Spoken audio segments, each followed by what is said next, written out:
राधे राधे बच्चों, कैसे हो। देखो, अभी बात हुई थी हमारी राहुल सर से, तो बता रहे हैं बच्चे फिजिक्स में परेशान हो रहे और इलेक्ट्रिसिटी के झटके लग रहे हैं उनको। तो हमने सोचा इलेक्ट्रिसिटी चैप्टर पे एक वन शॉट बना देते हैं। तो इस टॉपिक में, इस लेक्चर में हम कोशिश करेंगे कि आपके कुछ टॉपिक क्लियर हो जाए, कुछ बेसिक्स क्लियर हो जाए, कुछ फॉर्मुलों पे ध्यान दे ले और उन फॉर्मुलों पे छोटे मोटे न्यूमेरिकल लगा ले जो आपके सीबीएसई में आए हैं। तो स्टार्ट करते हैं आपका मजेदार चैप्टर इलेक्ट्रिसिटी, जिससे हम बात करते हैं सबसे पहले करंट की। इलेक्ट्रिक करंट होता क्या है, पहले एक बात बताता हूं मैं आपको। करंट सिर्फ इलेक्ट्रिक नहीं होता और बहुत सारी चीजों का होता है। करंट का मतलब होता है फ्लो। तो करंट का मतलब क्या होता है? फ्लो। अब हम बात करते हैं इलेक्ट्रिक करंट में किस चीज का फ्लो होता है। यहां फ्लो होता है चार्ज का, इलेक्ट्रॉन्स का। ठीक है, यहां फ्लो किसका होता है? हमारे पास चार्ज का। तो जब हम बात करते हैं इलेक्ट्रिक करंट की, तो ये एक फ्लो है इलेक्ट्रॉन्स का या चार्ज का। चार्ज है क्या? चार्ज ऐसी फंडामेंटल कंजर्व प्रॉपर्टी है सब एटॉमिक पार्टिकल्स की, जो ये डिटरमाइन करती है कि उनकी इलेक्ट्रोमैग्नेटिक इंटरेक्शन कैसी है। इलेक्ट्रोमैग्नेटिक मतलब इलेक्ट्रिक और मैग्नेटिक दोनों। ठीक है, ये तो हुई किताबी बातें। अब अगर मैं आपसे चार्ज के बारे में पूछूं तो चार्ज होता क्या है? चार्ज एक बेसिकली फोर्स बताता है हमें, जिससे हमें पता चलता है कि सिमिलर चार्जेस रिपेल कर रहे हैं और ऑपोजिट चार्जेस अट्रैक्ट कर रहे हैं। ये सबसे पहले हमने कहां देखा? अगर मैं आपसे पूछूं, ये चार्ज नाम की चीज, ये जो चार्ज है, ये हमने सबसे पहले कहां पढ़ा? तो आप कहोगे भैया हमने केमिस्ट्री में देखा था। कहां देखा था? एटम नाम की चीज के अंदर देखा था। एटम के अंदर चार्ज कहां दिखाई देता है हमें? एटम में हमने कुछ सब एटॉमिक पार्टिकल्स पढ़े, इलेक्ट्रॉन, प्रोटॉन और न्यूट्रॉन। भी पीछे वाले पेज पे मैंने एक टर्म बोली थी, सब एटॉमिक पार्टिकल्स। एक बार इस डेफिनेशन को नजर से उतार लो, एक बार ध्यान में उतार लो, फिर आगे बढ़ते हैं। चलो, अब वो कहता है ये एटम है, इस एटम के सब एटॉमिक पार्टिकल्स ये है। सब एटॉमिक पार्टिकल्स, सब एटॉमिक पार्टिकल्स की अगर मैं बात करूं आपसे, तो यहां पर आता है इलेक्ट्रॉन, प्रोटॉन, न्यूट्रॉन। इसकी बात कर रहे हैं। सब एटॉमिक पार्टिकल पता चल गया। ये सब एटॉमिक पार्टिकल चार्ज रखते हैं। कितना चार्ज रखते हैं? इलेक्ट्रॉन रखता है नेगेटिव ई, प्रोटॉन रखता है पॉजिटिव ई और न्यूट्रॉन रखता है 0 ई। और यहां पे ई होता है आपका 1.6 10⁻⁻19 कूलम। ये कूलम क्या है, ये यूनिट है चार्ज की, वगैरह वगैरह बातें भी हम थोड़ी देर में करेंगे। अभी मैंने आपको बता दिया कि चार्ज हमने सबसे पहले कहां सुना? एटम के अंदर। और एटम में क्या होता है? एटम में एक बीच में न्यूक्लियस होता है। उसकी बात हम इस पेज पे करते हैं। देखो, बीच में होता है आपका न्यूक्लियस। न्यूक्लियस के अंदर कौन रहते हैं जी? न्यूक्लियस के अंदर रहते हैं प्रोटॉन और न्यूट्रॉन, और बाहर होते हैं इलेक्ट्रॉन्स। इलेक्ट्रॉन्स चक्कर काटते हैं। ठीक है, तो यहां से एक बात पता चल गई, ये न्यूक्लियस के अंदर टाइटली पैक्ड प्रोटॉन और न्यूट्रॉन ट्रांसफरेबल नहीं है। एक बात, ये जो फ्री इलेक्ट्रॉन है आपके, ये फ्री इलेक्ट्रॉन, फ्री अभी नहीं बोलेंगे इनको, फ्री का भी एक और मतलब भी है। ये जो मूवेबल इलेक्ट्रॉन है, ये जो मूव कर रहे हैं, ये ट्रांसफरेबल है। आपने इनके बारे में साहिल भैया से सुना होगा केमिस्ट्री में कि इनको हम शेल कहते हैं। और इन शेल्स में एक शेल होता है बाहर का शेल, वैलेंस शेल।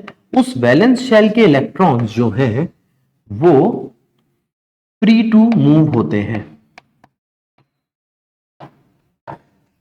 अब यहां से हमें पता चलता है चीज कैसी है।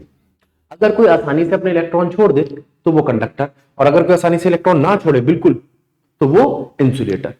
अभी के लिए हम इतना समझ के चलते हैं। ठीक है, जो आसानी से इलेक्ट्रॉन छोड़ दे वो कंडक्टर, जिसके इलेक्ट्रॉन फ्री हो मूव करने के लिए वो कंडक्टर। जो आसानी से इलेक्ट्रॉन ना छोड़े, कौन से इलेक्ट्रॉन? सिर्फ वैलेंस शेल के इलेक्ट्रॉन। तीसरे वो होते हैं जो इनके बीच के होते हैं, मॉडरेट होते हैं, ना आसानी से छोड़ते हैं और ना इतना पकड़ के रखते हैं, उन्हें हम कहते हैं सेमीकंडक्टर्स। ये अभी स्टार्ट कर रहे हैं, आगे चल के देखेंगे, एक बार इस पेज को देख लो। जब भी बेटा बीच में रोका करूं तो उस स्क्रीन को पॉज करके उसको पढ़ लिया करो या उसका स्क्रीनशॉट ले लिया करो। अब बात करते हैं हम SI unit of electric charge. SI unit क्या है इलेक्ट्रिक चार्ज की? वो है कूलम। इसको कैपिटल सी से दिखाया जाता है। एक सीजीएस यूनिट भी होती है, इसे बोलते हैं हम स्टेट कूलम। ठीक है। अब जो स्टेट कूलम है वो होती है 3 इंटू 10 की power 9 coulomb, state coulomb is equals to 1 coulomb. इस बात को ध्यान रखो। ठीक है, इस बात को याद कर लेना। ठीक है, एक छोटी सी टर्म है, ज्यादा बड़ी टर्म नहीं है। अब बारी आती है, ये जो एसआई यूनिट है इसको हम साइंटिस्ट के नाम से जानते हैं कूलम, जिसका फर्स्ट लेटर छोटा होगा। अगर इसका सिंबल बनाएंगे तो वो कैपिटल होगा। इसके लिए हमारे पास फॉर्मूला क्या है? यहां पे क्यू है चार्ज।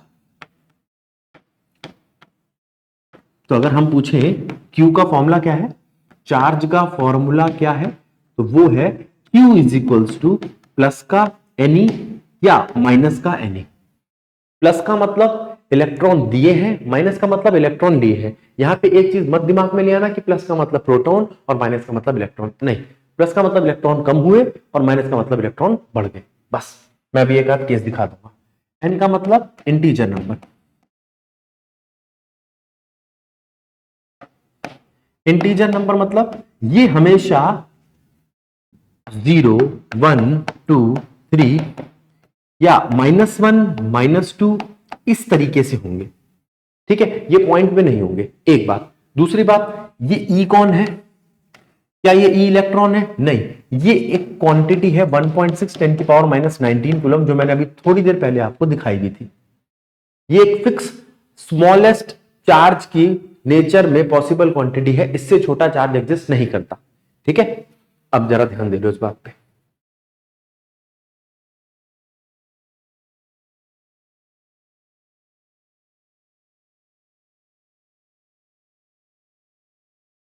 देखो,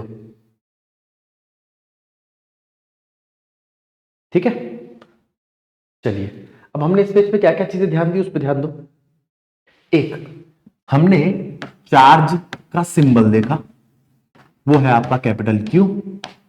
फिर हमने चार्ज की यूनिट देखी, वो है कूलम। फिर हमने चार्ज का एक फॉर्मूला देखा, प्लस माइनस एन ई। यहां पे ई की वैल्यू है 1.6 10 की पावर -19 कूलम, और एन कोई भी इंटीजर नंबर हो सकता है। चार्ज अगर पॉजिटिव है, चार्ज अगर पॉजिटिव है तो इसका मतलब है इलेक्ट्रॉन लूज किए हैं, और अगर चार्ज नेगेटिव है तो इसका मतलब है इलेक्ट्रॉन्स गेन किए होंगे।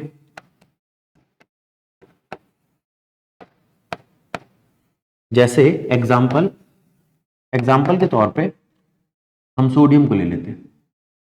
सोडियम भाई साहब अगर एक इलेक्ट्रॉन अपना छोड़ देते हैं तो पॉजिटिव आयन बन जाते हैं, और इसी तरीके से क्लोरीन अगर एक इलेक्ट्रॉन ले लेता है तो नेगेटिव आयन बन जाता है।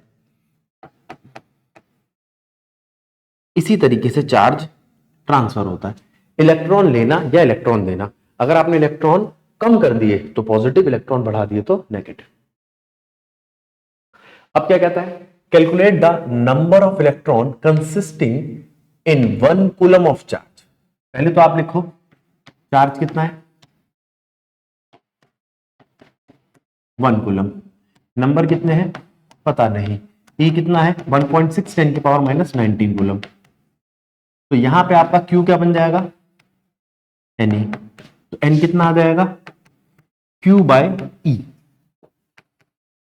क्यू 1 कूलम, 1.6 10 की पावर -19 कूलम। इसको ऊपर ले जाओ, 10 की पावर प्लस हो जाती है, पावर नीचे से ऊपर जाएगी तो प्लस की हो जाएगी। 1.6 अभी भी बचा हुआ है, 1.6 का पॉइंट हटाओ, ऊपर 10 बना दो। एक काम करो, इसकी एक पावर कम करके इसको 100 बना दो। ठीक, जरा चेक करो।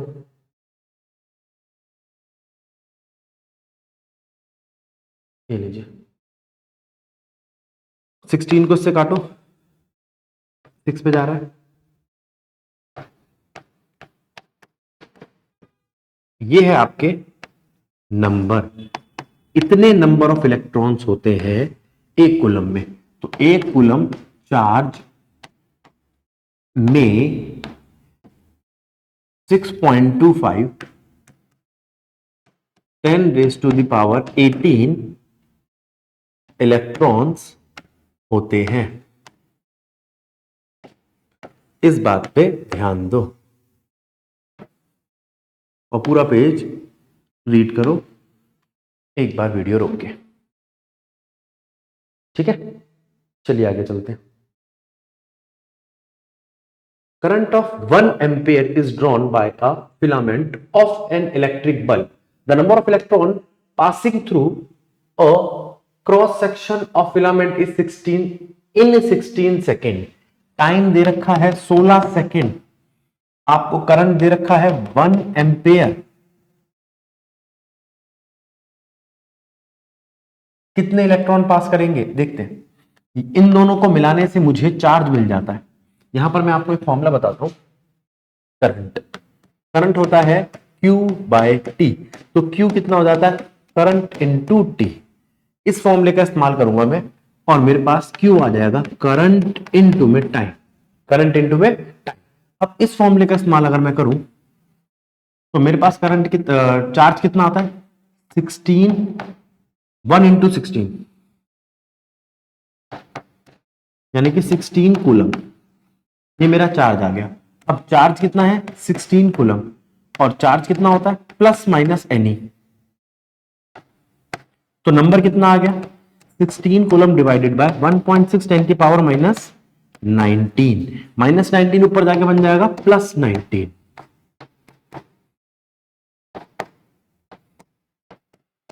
अगर मैं इस डेसिमल को यहां से हटाता हूं तो 16 से 16 कट हो जाएगा, डेसिमल हटने से यहां पे 10 आएगा और अगर बेस सेम हो तो पावर ऐड होती है 10 की पावर 20। आंसर आ गया। ऑप्शन हो गया आपका ए। एक बार इसको आराम से देख लो फिर हम आगे बढ़ते हैं।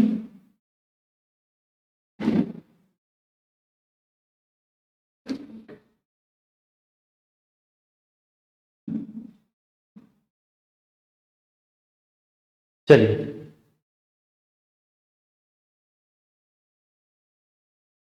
इलेक्ट्रिक करंट, ये फॉर्मूला मैंने आपको बता दिया। करंट होता है rate of charge, charge divided by time. Current क्या होता है रेट ऑफ चार्ज। ठीक है, इस बस अभी तो इतना ही, चेंज वाली बातें हम 11th में पढ़ेंगे। एसआई यूनिट होती है आपके इलेक्ट्रिक करंट की 1 एम्पेयर। तो आप कह सकते हो 1 एम्पेयर होता है एक कूलम चार्ज जो 1 सेकंड में चला हो किसी सर्किट से। ठीक है, अगर किसी क्लोज सर्किट से 1 सेकंड में 1 कूलम चार्ज चलता है तो उस सर्किट में रेट जो है करंट का फ्लो होने का वो कितना है 1 एम्पेयर। ठीक है, चलिए आगे चलते हैं। Define 1 ampere. When 1 coulomb of charge flow through any cross section of conductor in 1 second, 1 coulomb charge in 1 second और किसी क्रॉस सेक्शन ऑफ कंडक्टर से, the electric charge flowing through it is said to be 1 ampere. ये इसकी practical units हैं। Practically हम कौन सी units देखते हैं,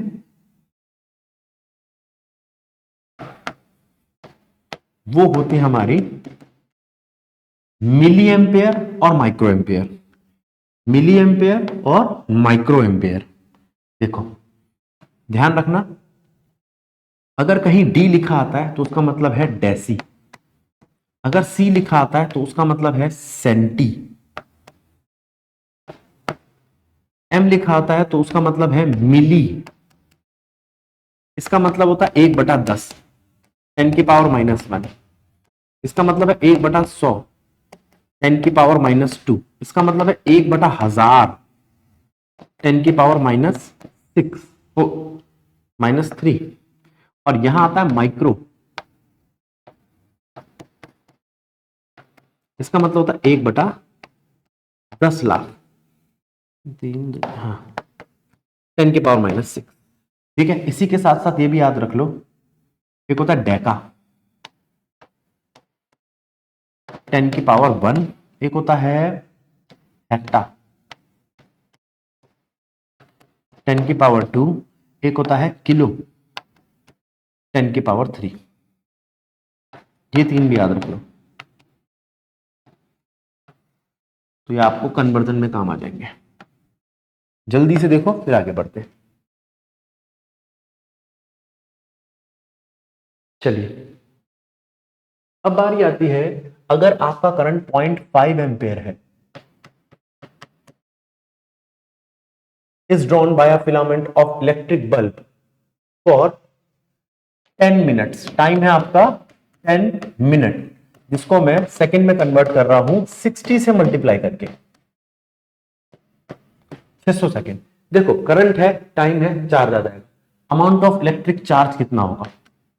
I इंटू टी। ठीक है, अब मुझे बच्चे कमेंट में बताएंगे इसका n कितना होगा।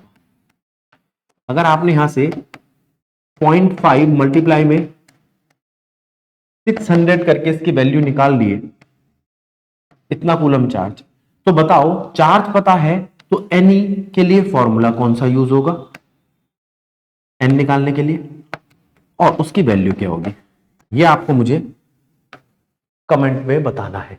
ठीक है, देखो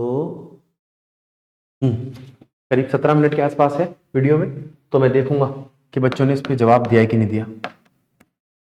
चलिए आगे चलते हैं। अब बात आती है, इलेक्ट्रिक सोर्स है जो सप्लाई कर सकता है चार्ज 500 कूलम। ठीक है, अब चार्ज मिल गया मेरे को 500 coulomb. If the electric current drawn by the device is 25 milliampere, charge है, ये है, टाइम कितना होगा, तो फॉर्मूला लगेगा I is equals to Q by T, T is equals to Q by I. इसको सॉल्व करके मुझे कमेंट में जवाब दो। ठीक है, ऐसी छोटी मोटी कैलकुलेशन मैं इसलिए छोड़ता हूं कि मैं मान के चलता हूं कि आप 10th क्लास में हो और इतनी छोटी मोटी बातें आप डिवाइड कर लेते हो, जैसे 500 को 25 से डिवाइड करना वगैरह वगैरह। चलिए आगे चलते हैं। अब वो कहता है सर्किट क्या होता है। सर्किट एक ऐसी क्लोज्ड, कंटिन्यूअस और क्लोज्ड पाथ है जहां इलेक्ट्रिक करंट फ्लो होता है। ठीक है, a continuous and close path of an electric current is called electric circuit, जिसमें हमें बैटरी चाहिए। बैटरी यहां से वहां तक इलेक्ट्रॉन को जाने के लिए ताकत देती है, चार्ज को धक्का मारती है कि इधर से उधर तक भागो, तो उसको एनर्जी कौन देता है? इलेक्ट्रॉन। अगर चलते चलते चार्ज थक गया तो उसको बैटरी जो है, सॉरी इलेक्ट्रॉन कह रहा हूं, बैटरी उसको धक्का देती है। बैटरी क्या है? एक तरीके की एनर्जी सप्लाई है।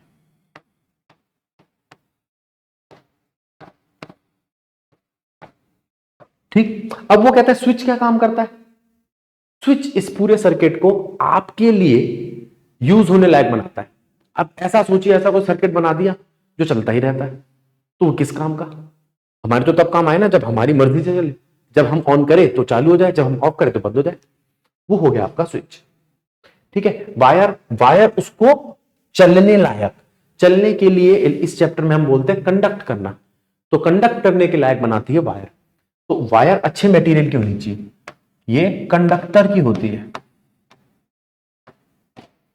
कंडक्टर जैसे कॉपर, सिल्वर, एल्यूमिनियम, ये सब। वैसे गोल्ड भी होता है लेकिन हम लगाएंगे नहीं, चुरा के ले जाएगा कोई। सिल्वर, कॉपर और एल्यूमिनियम बहुत देखे जाते हैं। ठीक है, कंडक्टर एक चीज पे डिपेंड करता है कि उसकी रेजिस्टिविटी कितनी कम है, जितनी कम होगी उतना अच्छा वो करंट को जाने देगा। रेजिस्टिविटी या रेजिस्टेंस क्या होती है हम बाद में बात करेंगे। अब एक चीज ध्यान देने की है, अगर किसी सर्किट में इलेक्ट्रॉन इधर फ्लो कर रहे हैं तो करंट इधर फ्लो करेगा। अब इस पेज पे तो आप इस बात पे ध्यान दे लो बस कि करंट की डायरेक्शन और इलेक्ट्रॉन की डायरेक्शन उल्टी होती है। अब आगे चलते हैं, स्विच की बात आती है। स्विच कैसे दिखते हैं? स्विच अगर क्लोज्ड है तो इस तरीके से, ये पैरेंथेसिस होते हैं, उनके बीच में एक डॉट लगा होगा, या इस तरीके से अगर ये ऐसा बनेगा, किसने ऐसा स्विच बनाया है, तो ये अभी ओपन है और ये कर दिया तो क्लोज है। ये अभी ओपन है और अगर इसके बीच में लगा दिया तो ये क्लोज है। इसके लिए बेटा इस पॉइंट पे मैं आपको बता रहा हूं, आपको ना ऊपर एक वीडियो दिख रही होगी जिसमें मैंने सारी चीजें समझा रखी है। आपका स्विच क्या होता है, आपकी बैटरी क्या होती है, रजिस्टर क्या होती है, सबके सिंबल। फिर भी मैं एक पेज पे बता देता हूं, ये लो, ये हो गया आपका स्विच, ये क्लोज्ड, ये ओपन। ये होता आपका सेल, सेल में एक साइड पॉजिटिव एक नेगेटिव, और अगर बहुत सारे सेल हो सीरीज में तो उसको हम बोल देते हैं बैटरी। ठीक है, बैटरी, सप्लाई, कुछ भी बोल सकते हो। करंट पॉजिटिव से स्टार्ट होता है और नेगेटिव पे टर्मिनेट होता है, ये ध्यान रखना है। और क्या ध्यान रख सकते हो आप? ये ठीक है, ये होता है रेजिस्टर का सिंबल। ठीक है, रेजिस्टर। ये होता है आपके रियोस्टेट का सिंबल, वेरिएबल रेजिस्टर।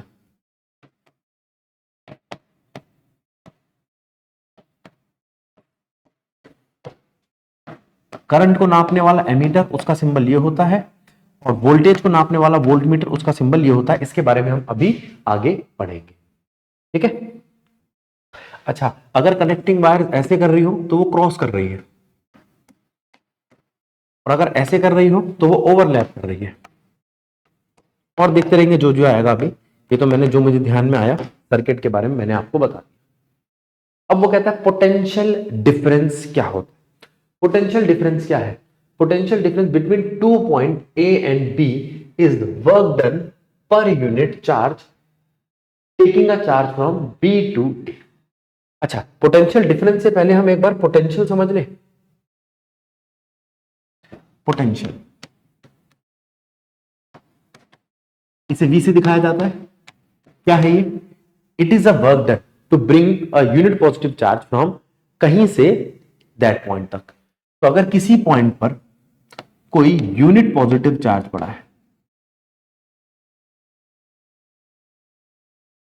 +1 कूलम, यह है आपका यूनिट पॉजिटिव चार्ज, और उसको मैं किसी की फील्ड के अंदर ला रहा हूं, तो इसको बोल देते हैं in that field. It is a work done to bring a unit positive charge from infinity to किसी फील्ड के अंदर। ठीक है, उसके बाद वो फील्ड अपने आप रिस्पॉन्स करेगी, पॉजिटिव होगी तो धक्का मार देगी, नेगेटिव होगी तो अट्रैक्ट कर लेगी, लेकिन उसके लिए जो वर्क लगता है वो है आपका पोटेंशियल। अब जरा ध्यान दीजिए, वर्क होता क्या है? वर्क होता है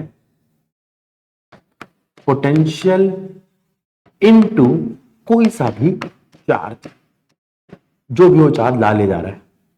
अगर ये चार्ज 1 कूलम हो जाए, अगर ये चार्ज 1 कूलम हो तो ये potential equals to work done हो जाएगा। बात समझो ना, अगर मैं इसको यहां पे 1 लिख देता हूं, अगर मैं यहां पे 1 लिख देता हूं, वर्क पोटेंशियल के बराबर हो जाएगा। अब मैं यहां पे आपसे बात करता हूं, ये जो पोटेंशियल वर्क के बराबर है, तो आप ये कह सकते हो एक बात, वर्क डन होता है पोटेंशियल बटे में चार्ज, एक फॉर्मूला मिल गया, या पोटेंशियल होता है, भाई उल्टा कर दिया, वर्क डन होता है potential into charge, work done होता है पोटेंशियल इनटू चार्ज, या पोटेंशियल होता है work done per unit charge. इस बात को समझो। ठीक है, हमने सीखा कि पोटेंशियल क्या होता है। अब अगर मैं इस पोटेंशियल को किसी एक पॉइंट से दूसरे पॉइंट तक ला ले जा रहा हूं, अगर मैं किसी चार्ज को मूव करा रहा हूं एक पॉइंट से दूसरे पॉइंट तक, तो जो उसमें वर्क डन लगेगा वो कहलाएगा पोटेंशियल डिफरेंस। अब पढ़ो पोटेंशियल डिफरेंस, पहले एक बार इसको पूरे पेज को देख लो, वो स्क्रीन रोको, वीडियो पॉज करो, इसको नोट करो, फिर आगे पढ़ो। Potential difference between 2 point A and B is work done per unit charge in taking a charge from B to A या A to B। ठीक है, अब वो क्या कहता है, SI यूनिट क्या है पोटेंशियल की, वो है वोल्ट। ये है इसकी SI यूनिट। ठीक है, ये इसका फॉर्मूला है, पढ़ो।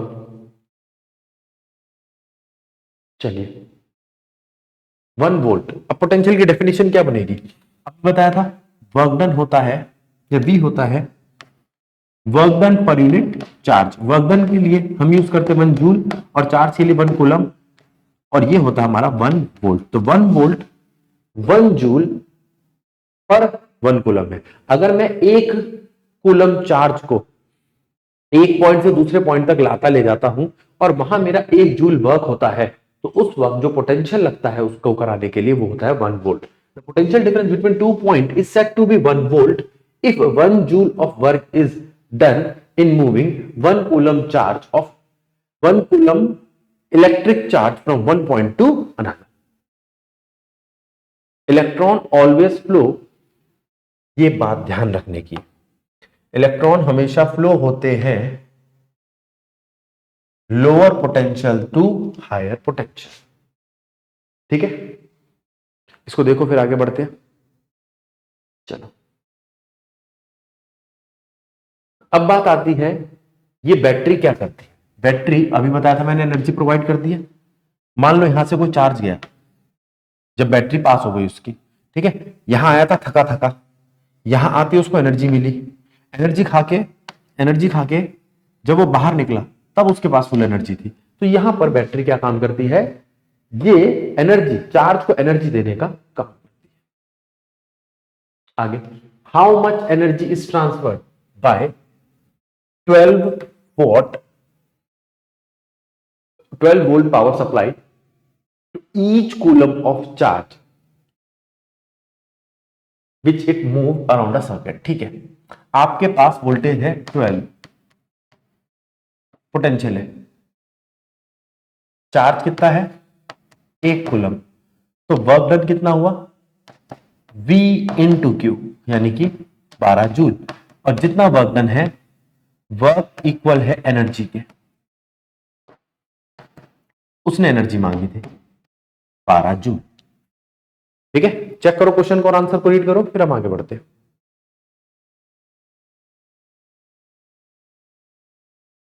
चलिए,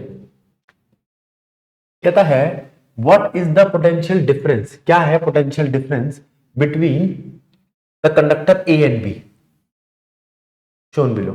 ठीक है, इनके बीच में क्या है पोटेंशियल डिफरेंस, और if the conductors are connected by a length of wire, ठीक है, which way will the electron flow, किस डायरेक्शन में इलेक्ट्रॉन फ्लो करेगा, वो करेगा हायर टू लोअर। ठीक है, इनमें पोटेंशियल डिफरेंस कितना है 4000 वोल्ट का, और ये फ्लो कब तक करता रहेगा, जब तक दोनों इक्वल ना हो जाए। जब ये इसको अपना 1000 देगा तो 2000 हो जाएगा और ये न्यूट्रल हो जाएगा। अब फिर ये अपना 1000 देगा तो दोनों के पास 1000 आ जाएगा और ये रुक जाएगा। समझे, तो वो कह रहा है when will this flow of electron stop, जब दोनों में इक्वल पोटेंशियल आ जाएगा। ठीक है, पोटेंशियल डिफरेंस क्या है दोनों के बीच में, वो मैंने माइनस करके बता दिया। फिर वो कहता है यहां पर जो कंडक्टर है उनको अगर मैं टच कर दूं तो क्या होगा, मैंने थोड़ी देर पहले बताया था हायर पोटेंशियल से लोअर पोटेंशियल की तरफ आपका पोटेंशियल जाएगा। फिर उसके बाद क्या है, कब ये फ्लो करना बंद कर देंगे, जब दोनों बराबर हो जाएंगे। Which of the following represent voltage, इनमें से कौन वोल्टेज रिप्रेजेंट करता है, वर्क डन इनटू चार्ज। एक कोई और भी कर रहा हो तो देख लेते हैं। वर्क डन इनटू चार्ज को बोल रहा हूं मैं, work done divided by charge. हाँ देखो, अभी थोड़ी देर पहले बताया था मैंने, वर्क डन होता है V इंटू क्यू, तो V क्या हो जाएगा work done per unit charge. इस चार्ज को आप खोल सकते हैं करंट इनटू टाइम में। ठीक है, क्यों, क्योंकि करंट होता है Q Q/T। ठीक है, तो यहां से आप ये भी कह सकते हैं कि V is equals to work done I into t. ये रहा। ठीक है, जल्दी से देखो इस क्वेश्चन को, फिर आगे बढ़ते हैं।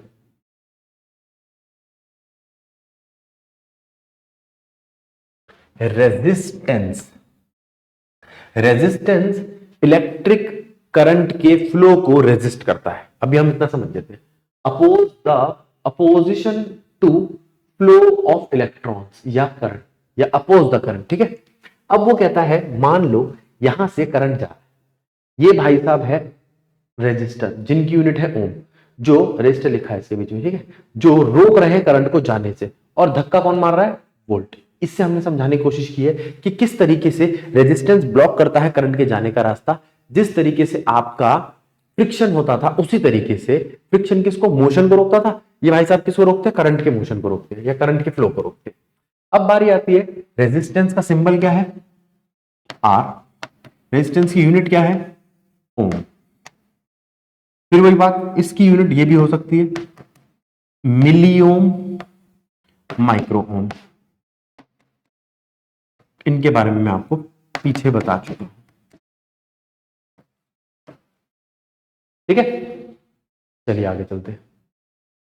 Factor on which resistance of conductor depends, किन फैक्टर्स पे डिपेंड करती है? पहली बात लेंथ पे। जितनी लेंथ ज्यादा होगी उतना ही उसका रेजिस्टेंस ज्यादा होगा, और कंडक्टेंस, रेजिस्टेंस का उल्टा होता है कंडक्टेंस, यानी कि करंट के फ्लो करने की ताकत, वो उतनी कम हो जाएगी जितनी लेंथ ज्यादा होगी। ठीक है, आगे देखते हैं। अब मान लीजिए ये L1 लेंथ है, ये L2 लेंथ है। आपको देख के पता चल रहा होगा कि L1 छोटा है L2 से, तो रेजिस्टेंस भी कम होगी R1 की R2 से। ठीक है, अगर मैं आपसे पूछूं कि करंट पे कोई इफेक्ट पड़ेगा तो आप कह सकते हो, बाकी और कई सारी चीजों पे भी डिपेंड करता है करंट, लेकिन इसके हिसाब से अगर पूछे तो वो उल्टा हो जाएगा। ठीक है, अब बात करते हैं और किसी चीज पे डिपेंड करता है, एरिया ऑफ क्रॉस सेक्शन पे। अगर एरिया ऑफ क्रॉस सेक्शन इतना है A1 और इतना है A2, तो साफ साफ दिखाई दे रहा है कि एरिया A2 का ज्यादा है, रेजिस्टेंस R1 का ज्यादा होगा। इसका मतलब R is inversely proportional to area of cross section. Area of cross section, area of cross section area नहीं होता, मोटाई होती है। पूरे वायर का सरफेस एरिया नहीं, पूरा एरिया नहीं, सिर्फ उसकी मोटाई, सिर्फ उसकी चौड़ाई। जैसे मैं इस मार्कर को लेता हूं तो ये इसका एरिया ऑफ क्रॉस सेक्शन है, देख रहे हो आप? ठीक है, कितना ब्राइटनेस की है इसमें, चलो इसको ठीक कर देंगे ना, तो गोरा भी नहीं हुआ। अब रेजिस्टेंस आपकी डायरेक्टली प्रोपोर्शनल है एरिया के, एक बात। दूसरी बात, इस एरिया को, इस रेजिस्टर को देखो, ये कंपैरिजन को देखो, यहां से हमारे पास दो चीजें क्लियर हो गई। एक, resistance is directly proportional to length, resistance is inversely proportional to area. इन दोनों बातों को अगर मैं जोड़ दूं तो बनता है resistance is directly proportional to L/A। यहां से अगर मैं प्रोपोर्शनैलिटी का साइन हटाऊं तो जो चीज आती है मेरे पास वो है रेजिस्टिविटी, वो है कांस्टेंट। कांस्टेंट ऑफ प्रोपोर्शनैलिटी यहां पर बन जाता है आपका R is equals to rho L/A। इसे कहते हैं रेजिस्टिविटी। रेजिस्टिविटी,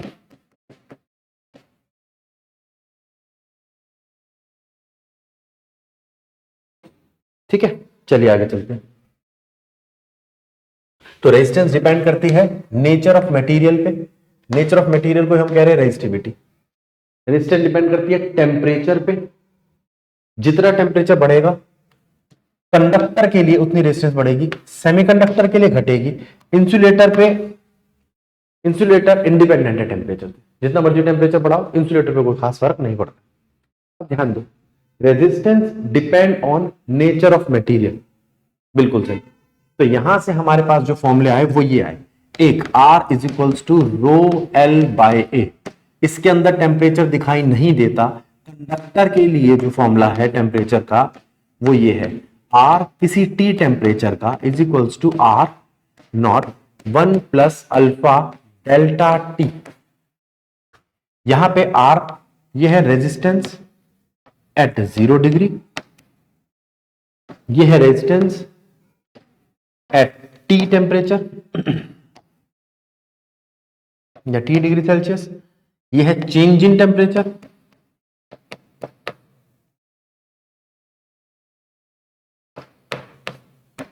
और ये है कोफिशिएंट टेम्परेचर का। ठीक है, अब वो कहता है अगर मैं इसको देखूं तो रेजिस्टेंस डायरेक्टली प्रोपोर्शनल टेम्परेचर के, इसलिए ग्राफ बनाया। यहां देखूं तो सेमीकंडक्टर के लिए इनवर्सली ग्राफ बनाया।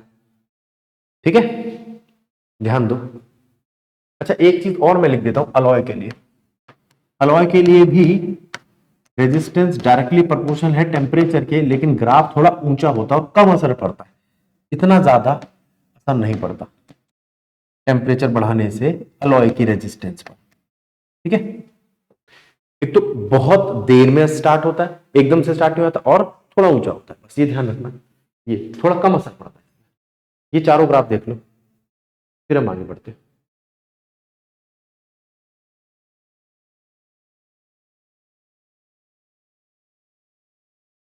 चलिए, अब बात आती है resistivity does not, the resistivity does not change if material change.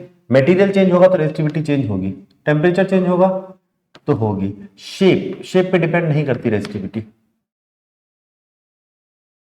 ठीक है, अब वो कहता है इन चारों में से किस पे डिपेंड नहीं करती रेजिस्टिविटी, तो वो है शेप पे। आंसर है आपका सी।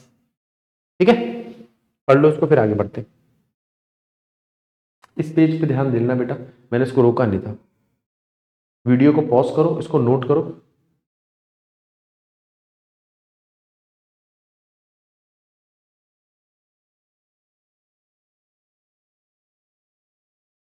चलिए, write the relation between resistance resistivity. लो लिख दिया, R is equals to rho L by ए।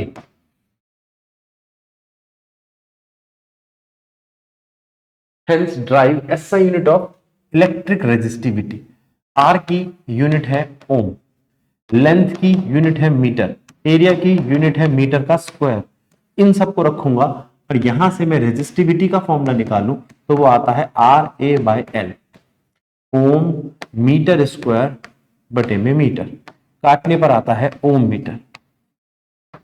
ठीक है, तो रेजिस्टिविटी क्या है, अगर मैं लेंथ 1 मीटर ले लूं और एरिया भी 1 मीटर ले लूं तो रेजिस्टिविटी हो जाएगी मेरी आर के इक्वल।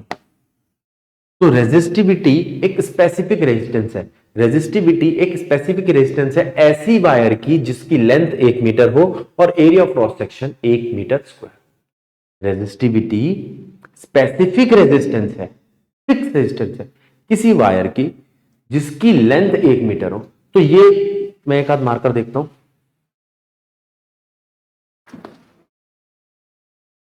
ये क्या मार्कर, आप तब तक इस बात को समझो जो बोर्ड पे लिखी है। मैं एक एग्जांपल ले लेता हूं।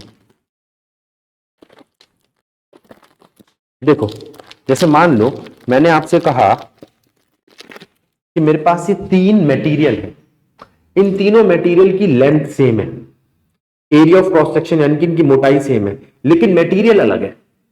एक हो गया कॉपर, एक हो गया एल्यूमिनियम, एक हो गया सिल्वर। तो तीनों का मटेरियल अलग है, तो तीनों की रेजिस्टिविटी अलग होगी, उनकी लेंथ सेम है, उनका एरिया सेम है। इनकी रेजिस्टिविटी यानी कि इनका मटेरियल अलग है। मटेरियल पीछे पेज पे था, इससे भी पीछे, ये नेचर का मटेरियल अलग है। क्या है, टेम्परेचर पे अलग अलग बिहेव करेंगे, हाँ, लेकिन इनकी लेंथ और एरिया यानी कि इनकी डायमेंशंस अलग नहीं है। ठीक है,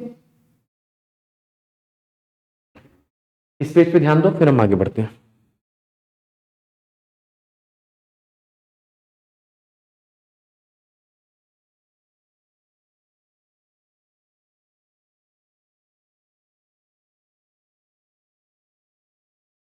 चलिए,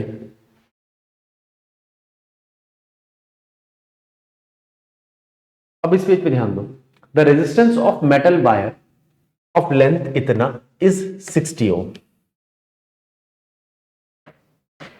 If the area of cross section is this, calculate the electrical resistivity. आपको रेजिस्टेंस दिया 60 ओम, आपको लेंथ दिए 3 मीटर, आपको एरिया दिया है 4 into 10⁻⁻7 metre square. Calculate resistivity. Resistivity R A by L. R कितना है 60 ओम, ए कितना है 4 इंटू 10⁻⁻7 और एरिया लेंथ कितनी है 3 मीटर. यहां से आपकी रेजिस्टिविटी आ जाएगी.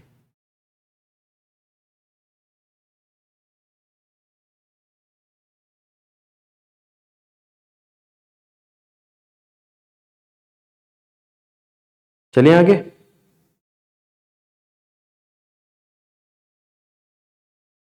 अगला पेज देखते हैं. A copper wire has diameter. पहले तो समझो डायामीटर कितना है 0.2 mm. मिलीमीटर को खोलो 10⁻³ मीटर. फिर उसके बाद डायामीटर से एरिया कैसे निकालेंगे. एरिया होता है पाई आर स्क्वायर. आर का डायामीटर आर का हाफ होता है. ये लो की वैल्यू 3.14 ले लो या 22/7 ले लो, जो आपका मन करे. 0.2 10⁻³ 2 से 2 कट जाएगा का स्क्वायर. ठीक है, ये तो आपका एरिया आ गया. एरिया आ गया. फिर बात आती है लेंथ की. लेंथ पूछिए उसने, what will be the length of this wire. अगर रेजिस्टेंस है 14 ओम. ठीक है, अब रेजिस्टेंस दे रखा है, एरिया दे रखा है, रेजिस्टिविटी दे रखी है 1.6 10⁻⁸ ओम मीटर. तो आपने फॉर्मूला लगाया R is equal to rho L by A और आपको मिल गया L. R A by rho. How much does the resistance change if the diameter. अगर मैं डायमीटर डबल करता हूं, अगर डायमीटर डबल करूंगा तो एरिया कितना हो जाएगा. एरिया डायमीटर का स्क्वायर होता है, तो वो हो जाएगा 4 टाइम्स. ठीक है, how much does the change if the diameter. अब देखो, अगर एरिया 4 टाइम्स हो गया तो रेजिस्टेंस का फॉर्मूला क्या है रो एल बाय ए. जो नया वाला रेजिस्टेंस होगा वो क्या होगा. उसने मुझे ये कहा नहीं है कि लेंथ में कोई चेंज आया है, तो मैं मान के चलूंगा लेंथ में कोई चेंज नहीं है. ए डैश यानी कि 4 टाइम्स ऑफ ए. तो रेजिस्टेंस नई वाली हो जाएगी 1/4 ऑफ ओरिजिनल आर. ठीक. अच्छा, इसमें एक केस और बनता है, उसे बोलते हैं स्ट्रेचिंग का. अगर डायामीटर डबल हुआ है स्ट्रेच करने पर, ठीक, तो मैं क्या कहूंगा एरिया हो जाएगा 4 टाइम्स और लेंथ हो जाएगी 1/4. अब इस बात पे ध्यान देना, अगर मैं कहता हूं कि मैंने जो डायमीटर है ना उसको बढ़ाया है, डबल किया है, कैसे करके. स्ट्रेच. स्ट्रेच का मतलब सिर्फ ही खींचना नहीं है, या तो कंप्रेस बोल लो आप उसको, कंप्रेस करके. ठीक है, स्ट्रेच करके या कंप्रेस करके. तो लेंथ पे भी फर्क पड़ेगा. आपने एरिया 4 टाइम्स कर दिया तो लेंथ 1/4 हो जाएगी, क्योंकि वॉल्यूम हमेशा कांस्टेंट रहता है. वायर का वॉल्यूम हमेशा कांस्टेंट रहता है, वायर की रेजिस्टिविटी हमेशा कांस्टेंट रहती है. दो बातों पे ध्यान दो, वायर की रेजिस्टिविटी और वायर का वॉल्यूम हमेशा कांस्टेंट रहता है. उसके हिसाब से अगर हम चलेंगे तो हमारे पास जो पुराना आर था वो था रो एल बाय ए, और जो नया आर है वो क्या हो जाएगा रो चेंज नहीं हुआ. एल कितना हो गया 1/4. ए कितना हो गया 4 टाइम्स ऑफ ए, तो 1/16 rho L by A. 1/16 R हो गया आर डैश. अब इस बात पे ध्यान दो, पहले इस पेज पे ध्यान दो, वीडियो को पॉज करो फिर नोट करो.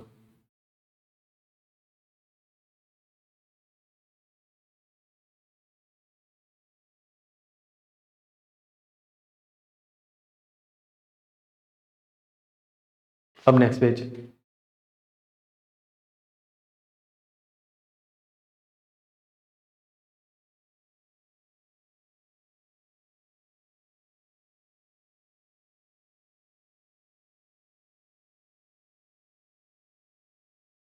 चलें आगे, चलिए। अब a cylindrical conductor of length L, area of cross section A has distance R, another conductor of length double L and resistance R, same material, तो क्या होगा एरिया ऑफ क्रॉस सेक्शन? अब बात सुनिए, हमारे पास पहला R है रो एल बाई,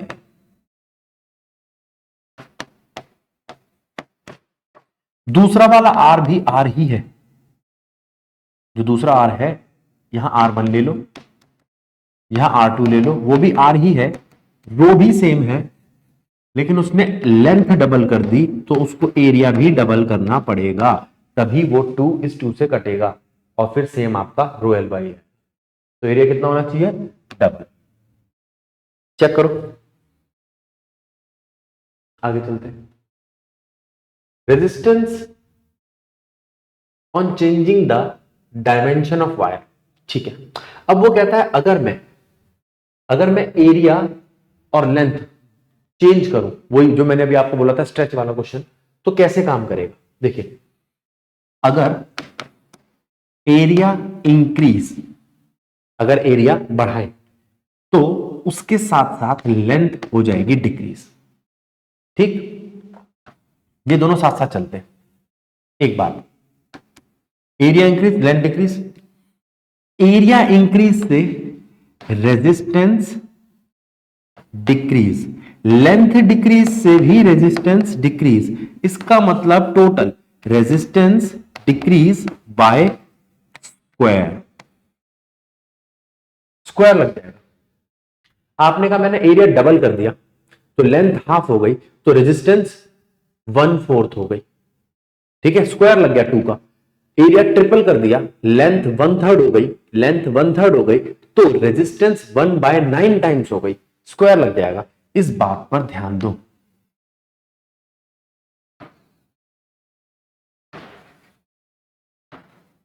ठीक है। अब वो कहता है अगर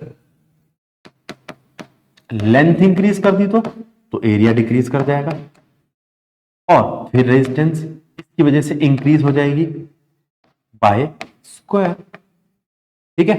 और दोनों का वाइस वर्सा भी केस चलेगा।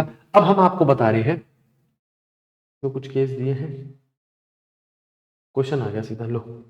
अब हम आपको एक आध केस लेके देख रहे हैं। अगर लेंथ डबल हो जाए तो क्या होगा? पहली बात, एरिया हाफ हो जाएगा, एक बात। दूसरी बात, रेजिस्टेंस पे क्या इफेक्ट पड़ेगा? तो आप कहोगे भैया रेजिस्टेंस होता है रो एल बाय ए, हाँ, तो नया रेजिस्टेंस क्या हो जाएगा? रो एल हो गया है डबल और एरिया हो गया है हाफ, समझ रहे हो? इस हिसाब से ये 2 ऊपर चला जाएगा और 4 टाइम्स बन जाएगा रो एल बाय ए, तो आर डैश जो आएगा आपका वो आएगा 4 टाइम्स ऑफ आर, 4 गुना हो जाएगा, ठीक है। अगर मैं लेंथ कर देता हूं 1/3 तो एरिया हो जाएगा 3 टाइम्स, फिर आर और फिर से आर डैश,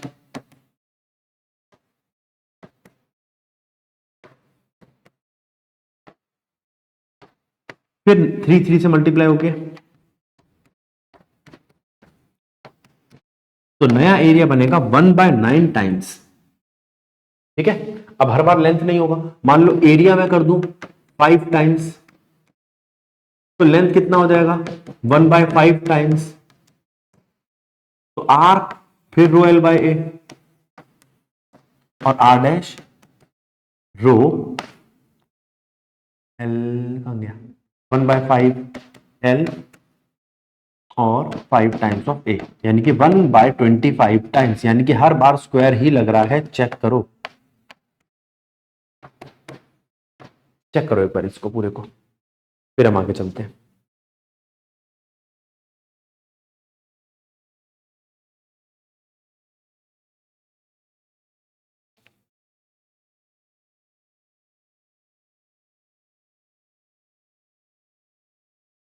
चलिए आगे। चलो, a wire of length L is gradually stretch, फिर वो आ गया stretch to 3 times of its original. अब लेंथ कर दी मैंने 3 टाइम्स, एल डैश हो गई ओरिजिनल लेंथ की 3 गुना। एरिया कितना हो जाएगा? 1/3 ऑफ एरिया। अगर मैंने स्ट्रेच करके लेंथ 3 टाइम्स कर दी तो एरिया 1/3 हो जाएगा। तो उसका नया रेजिस्टेंस कितना आएगा? ओरिजिनल रेजिस्टेंस आर था, नया रेजिस्टेंस होगा rho L dash by A dash, rho 3L 1/3।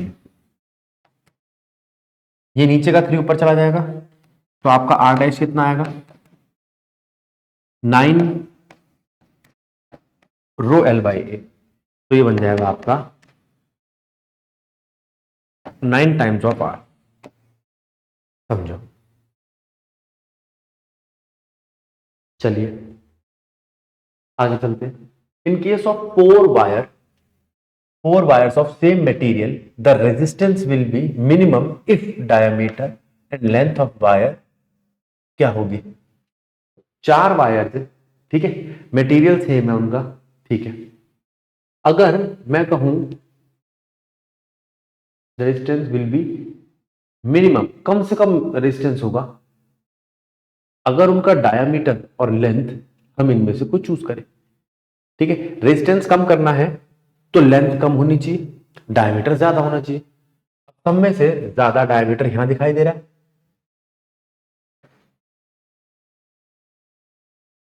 और सबसे कम लेंथ यहां दिखाई दे रही है। अच्छा, डायमीटर पे स्क्वायर का काम चलता है, डायमीटर जो होता है ना वो स्क्वायर करता है, वो एरिया बनाएगा, तो ये 16 टाइम कर देगा एरिया को।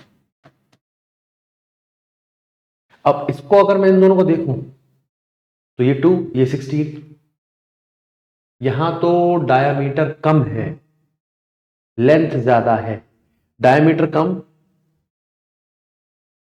और बढ़ा देगा रेजिस्टेंस को, लेंथ ज्यादा भी बढ़ा देगा, ये तो बिल्कुल केस नहीं है।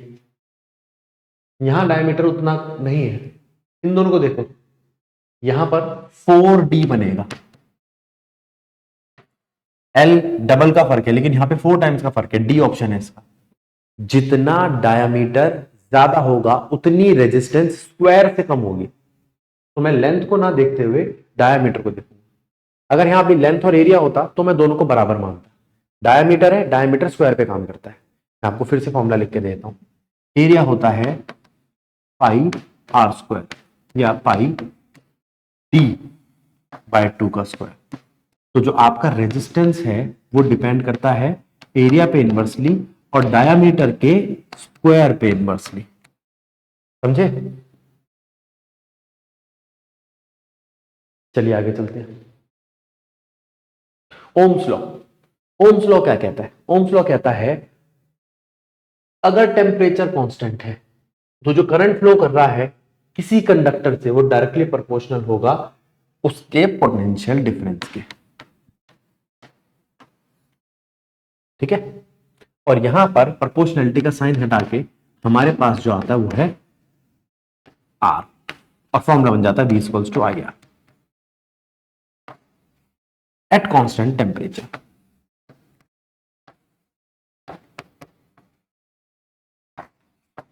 समझिए, इसे कहते हैं हम ओम्स लॉ। ये इसका ग्राफ है।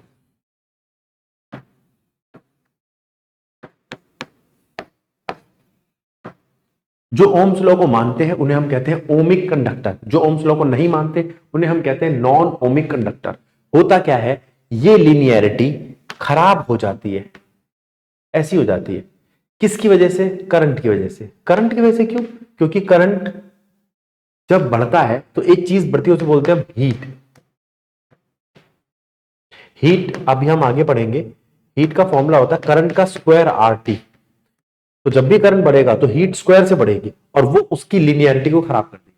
तो अगर कोई तुमसे पूछे कि ओम्स लॉ क्या हर जगह एप्लीकेबल है, नहीं, जहां टेम्परेचर कांस्टेंट नहीं है वहां एप्लीकेबल नहीं है। जैसी हीट आएगी करंट स्क्वायर से बढ़ेगा, जैसे करंट स्क्वायर से बढ़ेगा तो वी आई ग्राफ अपनी लिनियरिटी खो देगा। एक बात। दूसरी बात, सेमीकंडक्टर्स के लिए ओम्स लॉ नहीं लगता, सेमीकंडक्टर में वी आई ग्राफ लीनियर नहीं होता। तो कभी कोई पूछे कि ओम्स लॉ के क्या कोई लिमिटेशंस है, तो ये दो लिमिटेशंस हो सकती है। ये वी आई ग्राफ है, ठीक है। अच्छा चलिए, अब यहां पर मैंने पीछे उल्टा बना दिया क्या? हाँ मैंने ठीक बनाया, भैया ने उल्टा बना दिया बेटा। आप यहां पर भी रखिए, यहां आई रखिए, ठीक है। वैसे उससे कोई खास फर्क पड़ता नहीं है, ठीक बनाया भैया ने भी। अब अगर मैं वी आई ग्राफ को देखता हूं तो यहां पर मेरे पास एक आता है थीटा, ठीक है। और ये जो ग्राफ है इसको हम बोलते हैं स्लोप। पहले तो मैं आपको बता दूं यहां पे स्लोप ऑफ ग्राफ क्या होता है। स्लोप ऑफ ग्राफ होता है Y axis, Y axis, Y axis है हमारा आई और एक्स एक्सिस है हमारा वी। अभी हमने एक फॉर्मूला पढ़ा था, v इक्वल्स टू आई है। तो आई बाय वी क्या हो जाता है यहां से 1/r, पकड़ के रखो और यहां लगा दो। तो slope of I versus V graph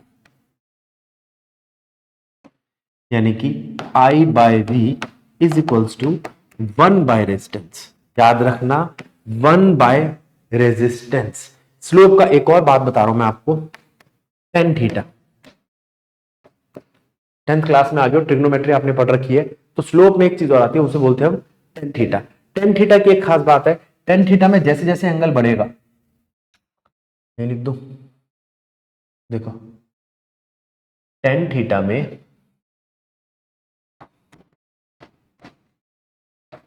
जैसे जैसे एंगल बढ़ेगा,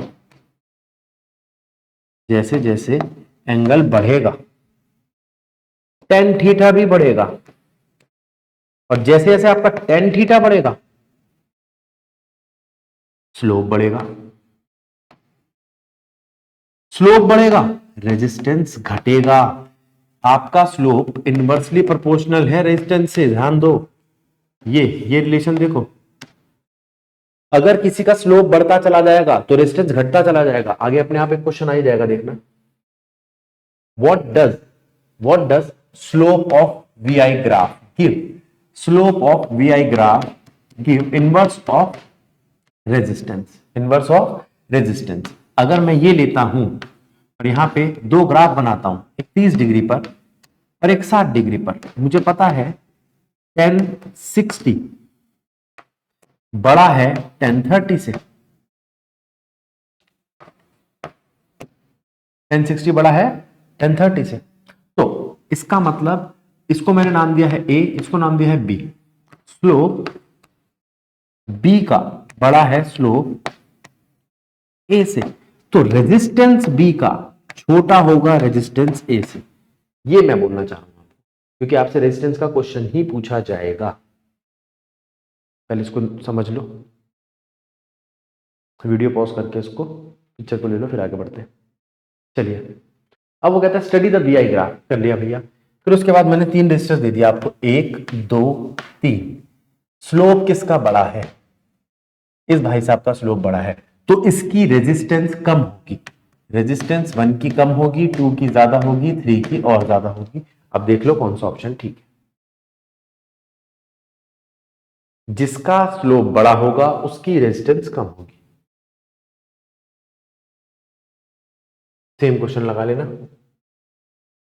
मैं भैया ने गलती कर दी, लिखा नहीं किसका है ये आई है, ये बी है, ठीक है। कभी कभी बेवकूफ बनाने के लिए वो ऐसा क्वेश्चन भी दे देते हैं, मान लो ये दे दिया यहां से 30 और यहां से 30, तो परेशान मत होना, ये 90 माइनस 30 करके इसको 60 ही बना लेना, ठीक है। ये मत सोचना कि यहां से भी 30 यहां से भी 30 दोनों बराबर है, नहीं, स्लोप आपका हमेशा यहां से काउंट होता है, ठीक है।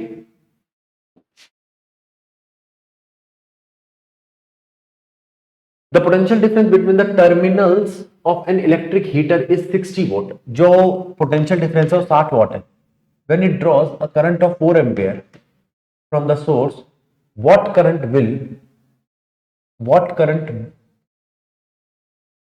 will heater drawn if the potential difference is increased to 120।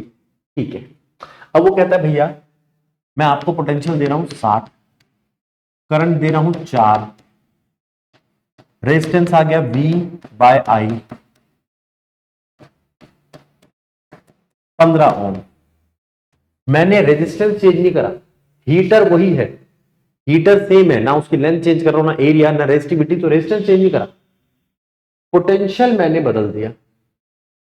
तो अब करंट क्या होगा?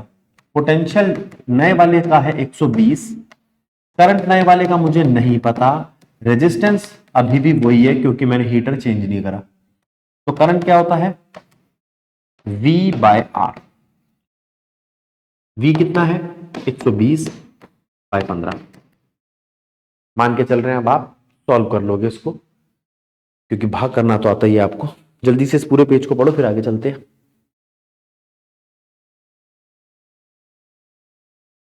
चलिए,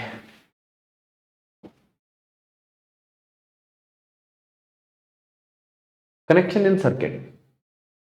यहां हम बात करेंगे बेटा रेजिस्टर इन सीरीज और रेजिस्टर इन पैरेलल की। ठीक है,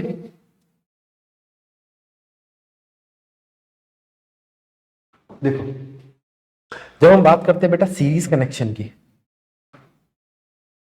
तो सीरीज कनेक्शन में आपके सारे रजिस्टर इस तरीके से अरेंज होते हैं।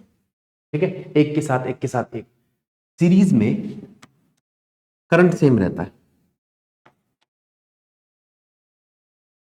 करंट सेम रहता है और पोटेंशियल एडिटिव होता है, पोटेंशियल एडिटिव होता है। तो अगर मैं आपसे कहूं कि यहां का पोटेंशियल है V1, यहां का है V2 और यहां का है V3, तो पोटेंशियल हो सकता है V1 plus V2 plus V3।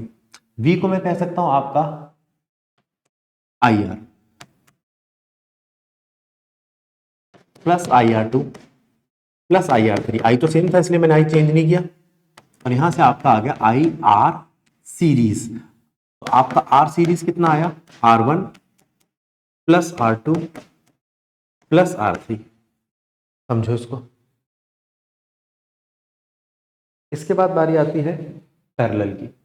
Parallel में आपका करंट एडिटिव होता है, कट जाता है और पोटेंशियल सेम रहता है। देखिए ये यहां से V पोटेंशियल गया, इसका भी पोटेंशियल V, इसका भी पोटेंशियल V और इसका भी पोटेंशियल V। यहां से करंट I गया और 3 हिस्सों में बढ़ गया, I1 I2 I3। ठीक है, तो यहीं से अगर मैं आपका I पैरेलल लेता हूं तो बनेगा I1 plus I2 plus I3। I क्या बन जाएगा आपका? V by R। V तो सेम है, रेजिस्टेंस चेंज है, V कॉमन लेके बाहर कर दिया और काट दिया, तो 1/R पैरेलल आता है 1/R1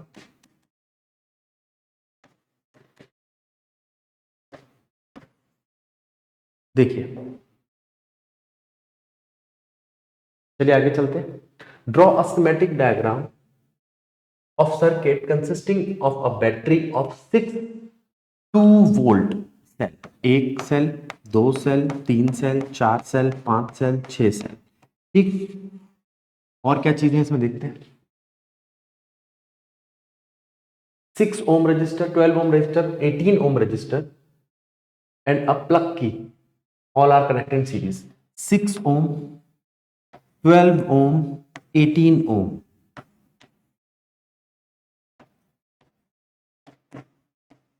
और एक प्लग की।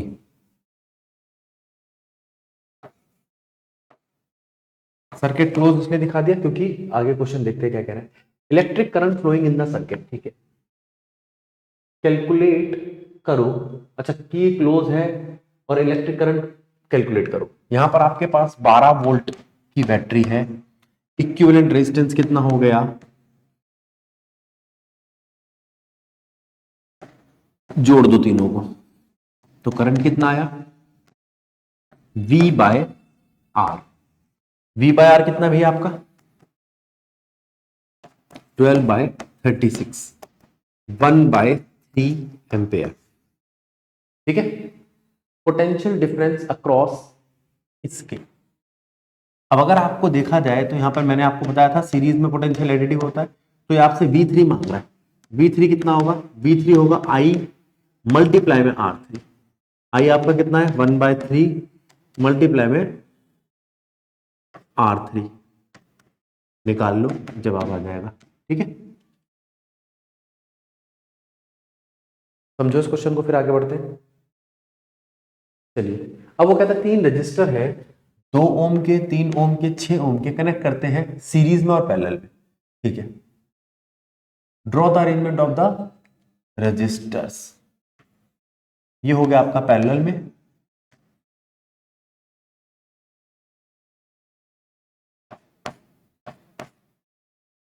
दो ओम, 3 ओम, 6 ओम। ठीक है, अब इनका इक्विवेलेंट रेजिस्टेंस कितना होगा, आर पैरेलल 1/R1,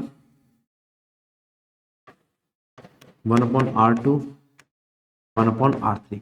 ठीक, अब इसको सबको एक साथ लोगे तो क्या बन जाएगा, 2, 3, 6 और ऊपर 2 + 3 + 6।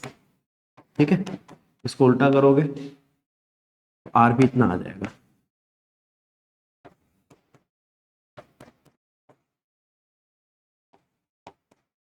तो कुछ बच्चे इसको ऐसे करके याद कर लेते हैं।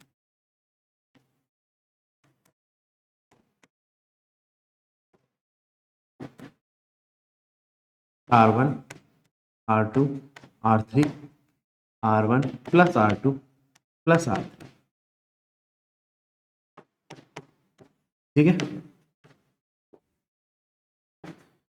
और यहां से आप आरपी को लिख देते हो कि तीनों का प्रोडक्ट डिवाइड बाय तीनों का सम। तो ये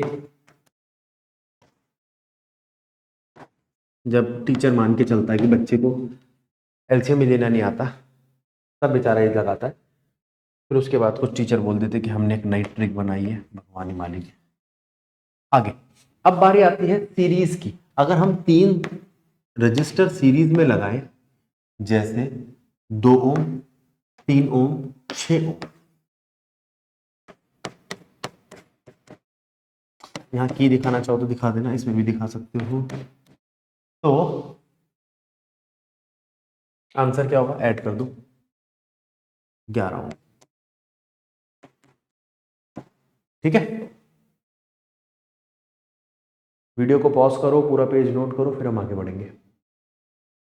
चलिए, इस केस में क्या कहता है, कहता है एज शोन इन डायग्राम। ठीक है, electric circuit consist of an ammeter and voltmeter. पहले मैं आपको एमीटर और वोल्टमीटर बता देता हूँ क्या होता है, आगे देखते हैं, कहीं भैया ने पढ़ाया हो तो।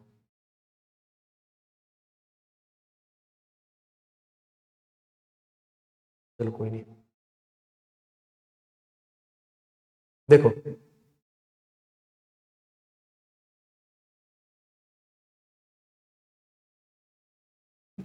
एमीटर करंट मेजर करता है,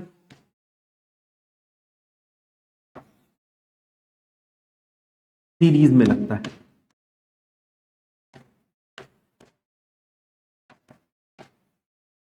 ये इसका सिंबल है। वोल्ट मीटर पोटेंशियल मेजर करता है,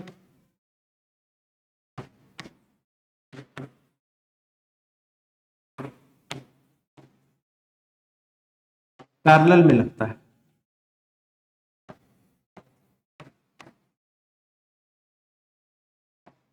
ये इसका सिंबल है। ये मैंने एक सर्किट बनाया,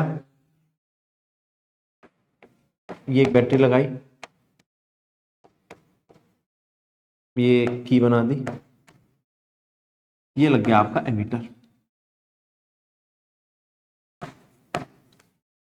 एक रजिस्टर, दूसरा रजिस्टर, तीसरा रजिस्टर, इसके साथ पैरेलल में लगा दिया एक वोल्टमीटर। एक से ज्यादा वोल्टमीटर भी हो सकते हैं, जिसका भी मेजर करना हो उसका अलग से भी कर सकता है, और 2 या 3 को भी एक साथ लेके उनका भी मेजर कर सकता है, लेकिन लगता वोल्टमीटर सॉरी पैरेलल में है और एमीटर सीरीज में। ठीक है, ध्यान रखने वाली बात यह है। आगे चलते हैं। तो कहता है शोन इन डायग्राम, एक इलेक्ट्रिक सर्किट है जिसके अंदर एक एमीटर है, एक वोल्टमीटर है। ये रहा एमीटर, एमीटर सीरीज में है इसके साथ, वोल्टमीटर पैरेलल में है एक्स वाई के साथ। देखते हैं एक्स वाई क्या है। 4 सेल है यहां पर, 1.5 वॉट के, 1.5 के, तो 1.5 मल्टीप्लाई में 4, 6 वॉट की बैटरी है। A plug key with a gap XY was set up. Voltmeter emitter reading were recorded in the observation table for these. ठीक है। Arrangement number 1, only register R1 इन गैप। अच्छा, सिर्फ एक रजिस्टर R1 लगाया है। Arrangement number 2, R2 लगाया है। Arrangement number 3, R1 और R2 सीरीज में लगाए हैं। एक में सिर्फ एक R1 लगाया है, एक में R2 लगाया है, एक में सीरीज लगाई है और एक में पैरेलल लगाया है। ठीक है, इस पैरेलल को आप फिर वही लिख सकते हो R1 R2 R1 plus R2। ठीक है, तो यहां पर अगर मैं देखूं तो जो पहला अरेंजमेंट है वो इसका है, दूसरा अरेंजमेंट इसका है, तीसरे अरेंजमेंट का रेजिस्टेंस सबसे ज्यादा है, इसको मैं आर कर रहा हूं। चौथे अरेंजमेंट का रेजिस्टेंस सबसे कम है। चलिए देखते हैं।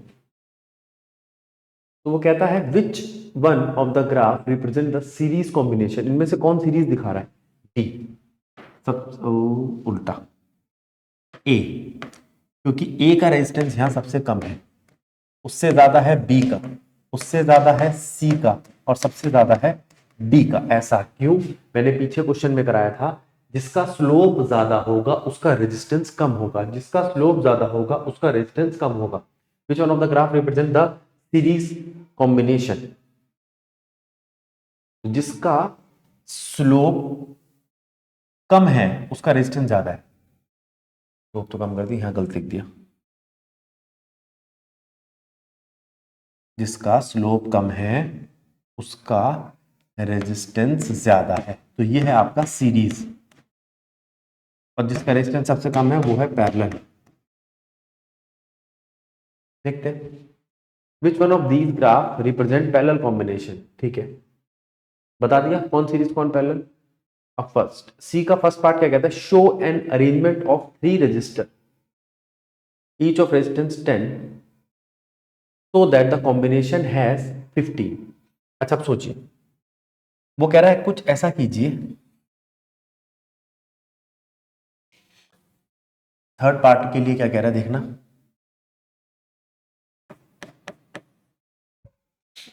अगर मैं 10-10 ओम के तीनों सीरीज में लगा देता हूं तो आंसर आता है 30।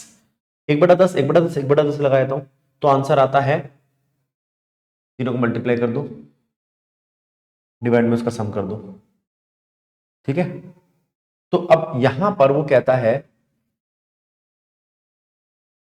1/10 प्लस 1/10 प्लस 1/10 0.1 हो जाएगा ना।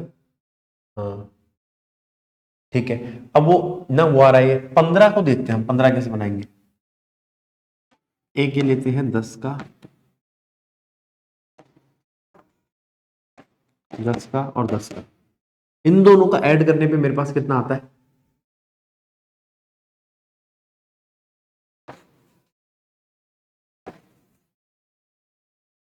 5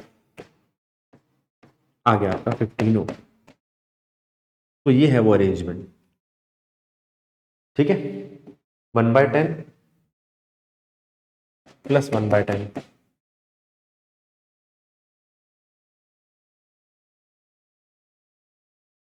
इक्वल्स टू 1/r। ठीक है, 2/10 हो गया, 2/10 5 बन गया। चले आगे, चलो अब देखिए सेकंड पार्ट क्या कहता है इसका। और मतलब सी का ही। A battery of 6 volt is connected with series combination of 0.1, 0.2, 0.3, 0.4 और 0.5। सीरीज है, सबको जोड़ दो, बनाना पड़ेगा।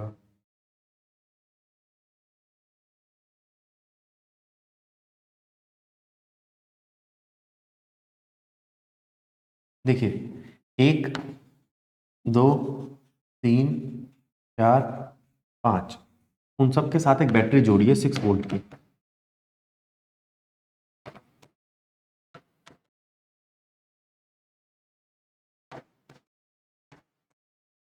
5 4 9 3 12 3 15।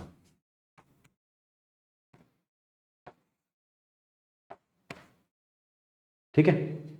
How much current would flow through 0.3, कितना करंट फ्लो करेगा? करंट सबका सेम रहेगा सीरीज में, तो करंट कितना होगा? V by R, 6 volt by 1.5। Check कर लो इसको। ठीक है, आगे चलते हैं। Consider the following combination of resistor. ठीक है, देख लिया। The combination having equivalent resistance 1 ohm. अच्छा देखिए, यहां पे 2 ओम है, यहां पे भी 2 ओम है, तो 1/2 प्लस 1/2 1 ओम।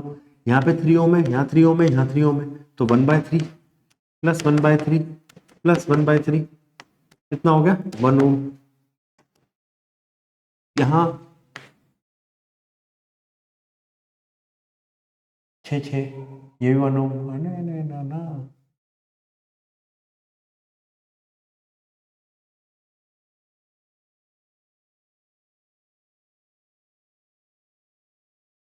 1 2 3 डी ऑप्शन है बेटा, चेक करो। इस पूरे क्वेश्चन को सॉल्व करके मुझे क्लास में भी दिखाना बेटा है। इसका नहीं आएगा 1/2 का, ठीक है। 5/10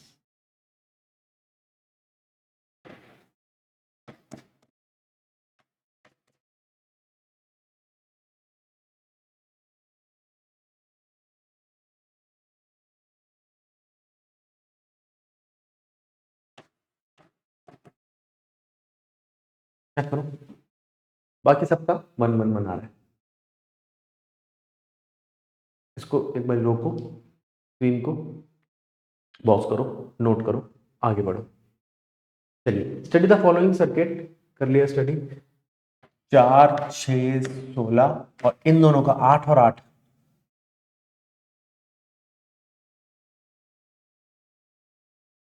1/8 और 1/8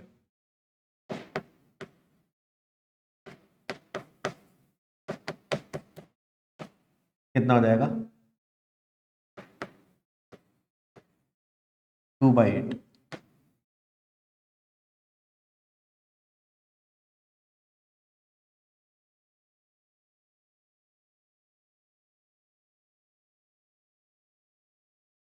यहां ये मैंने गलती कर दी ना, 1/6 प्लस 1/6,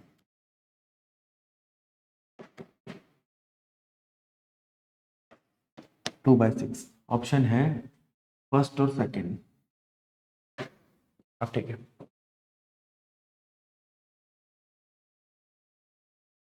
चलिए अब देखिए क्या कहता है। ये दो पैरेलल है, इनको मैंने बना दिया 4। अगर मैं इसका अगला सर्किट बनाऊं तो वो ये बनेगा, एक 4 का है, एक 6 का, एक 16 का और एक 4 का। ठीक है, इन सबको सीरीज में लेता हूं, 4 6 16 4। थोड़ा सा आप लिख देता हूं, देखो।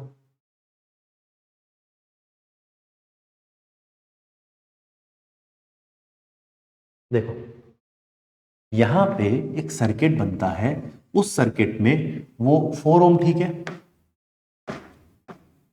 6 ओम ठीक है, 16 ओम ठीक है, और ये बन गया आपका 4। ये कैसे 4 बना? 1/8 plus 1/8 is equals to 1/R। ठीक है, ये है 6 वोल्ट की।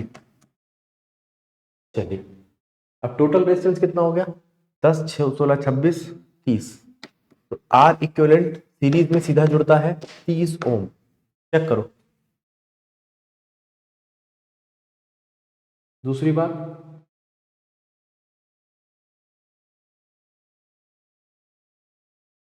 Find the total resistance A to B.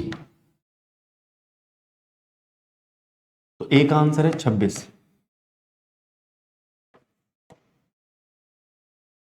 B, find the resistance between B to C. उसका आंसर है 4 ओम।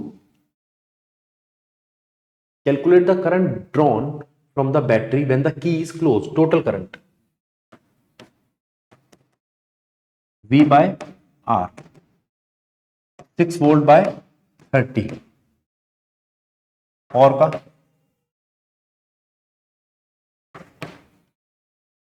इन the above circuit the 16 ohm resistor or parallel combination of 8 ohm resistor, which one of the two will have more potential difference। ठीक है, हम दोनों का potential निकाल देते हैं। हमारे पास करंट कितना आया, 1/5। तो अगर मैं इसका पोटेंशियल निकालूंगा तो V इज इक्वल्स टू 16 ओम वाले का IR 1/5 R, और V 1/8 वाले का मैं 88 लिख रहा हूं 1/5 R। ठीक है, अब खुद चेक कर लो किसका ज्यादा है। 16 वाले का ज्यादा है, इसका कम है। ठीक है, चले आगे। फिर वही पेज को पॉज करो, नोट करो, आगे बढ़ो। अगले पेज चलते। A piece of wire of resistance R is cut into equal, cut lengthwise into 3 identical parts. एक लेंथ है L, उसको 3 बराबर पार्ट्स में तोड़ दिया। These parts are then connect in parallel। ठीक है, ये था पहले R, उसके बाद उसको 3 बराबर पार्ट में बांट दिया, R/3 R/3 R/3। फिर उन्हें पैरेलल में लगा दिया, 1/R/3 plus 1/R/3 plus 1/R/3। और यहां से आपका आया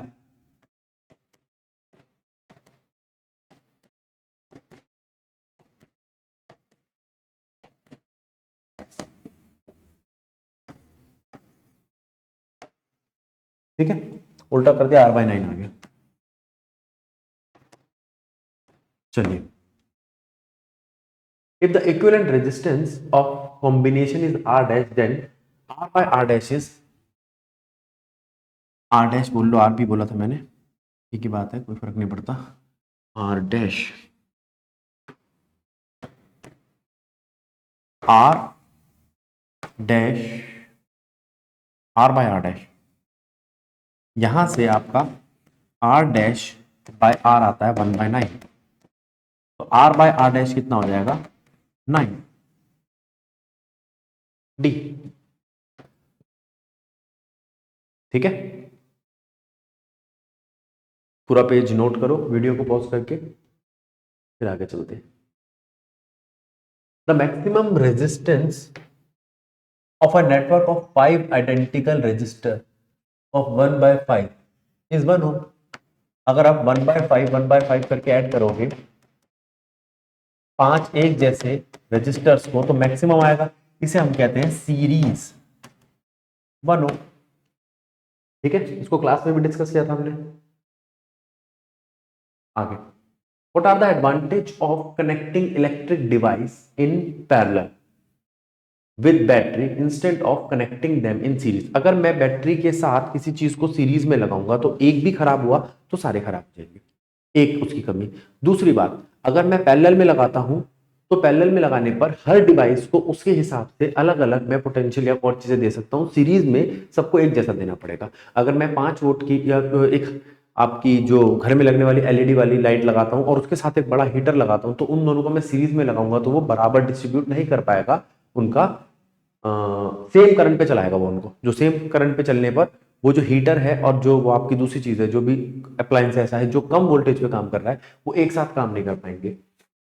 और कोई कमी तो चलिए इसमें यहाँ पे पढ़ते हैं। We have seen that in series circuit the current is constant throughout the electric circuit, thus it is obviously impractical to connect a electric bulb to a electric heater, क्योंकि दोनों की जो क्षमता है वो अलग अलग है, because they need currents of widely different value to operate properly। ठीक है।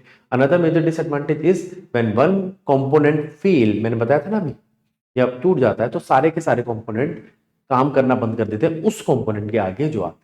ठीक है, इसलिए हम उसको पैरेलल में लगाते हैं। पैरेलल में ऐसे करने से एक तो वो जो भी गैजेट खराब हो गया हम उसको ही अलग से ऑपरेट कर सकते हैं और अलग अलग चीजों को अलग अलग से भी ऑपरेट कर सकते हैं। और एक और समस्या, सबका स्विच एक हो जाएगा, वो दिक्कत आ जाएगी कि हम एक स्विच ऑन करेंगे वो भी चल रहा है और वो भी चल रहा है, क्योंकि वो सारे के सारे एक साथ सीरीज में लगे हुए हैं। ये देखो यहां बताया भैया ने एमीटर और वोल्ट मीटर, मैं पीछे बता चुका हूं, फिर भी आप एक बार इसको रीड कर लो वीडियो पॉज करके। चलिए ये अच्छा क्वेश्चन है, जरा ध्यान देंगे। इसे कहते हैं लीस्ट काउंट। इसे अब देखिए यहां पे आपका ये 1.5 है जो रीडिंग में आ रहा है। 1.5 में कितने डिवीजन आ रहे हैं उस पर ध्यान दो। 1 2 3 4 5 6 7 8 9 10। तो 10 1.5 से डिवाइड कर दो, आपका लीस्ट काउंट आ जाएगा। एक तो ये बात ध्यान रखनी है।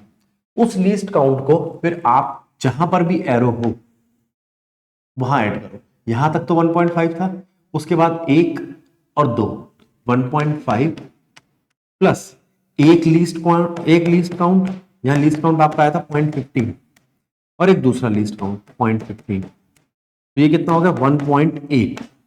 जरा समझो इस बात। तो यहां से लेके यहां तक 1.5, फिर 0.15, फिर 0.15, तो 1.8। अब देखते क्वेश्चन क्या क्या है। In the following diagram the position of the needle is shown. ठीक है ठीक है ठीक है। द लीस्ट काउंट मांगा उसने, बता दिया मैंने, और रीडिंग क्या है। अब आप एक काम करो, मैं आपको एक क्वेश्चन दे रहा हूं, इससे आसान क्वेश्चन है। ये 0, ये 1, ये 2 और ये 3, इसके बीच में 1 2 3 4, सिर्फ 5 डिवीजन है। ठीक है,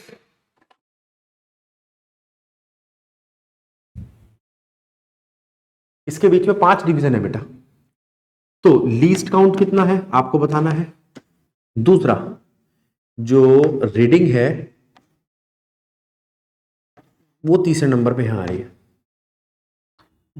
थोड़ा हाथ से बना रहा हूं तो थोड़ी गड़बड़ हो जाती है। तीसरे नंबर पे यहां पे आ रही है। तो आपको रीडिंग भी बतानी है, रीडिंग कितनी है।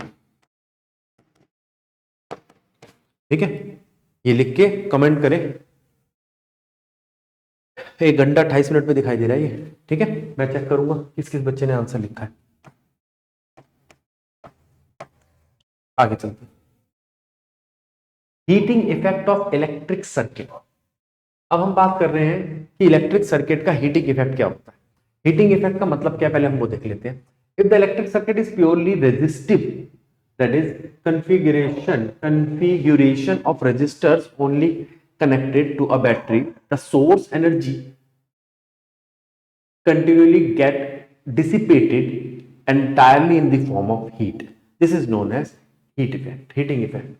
अगर वो कहता है अगर आपका जो इलेक्ट्रिक सर्किट है वो पूरी तरीके से ऐसा है जो रेजिस्टिव है, तो रेजिस्टेंस पैदा कर रहा है, तो वहां पर वो एक हीट पैदा करेगा।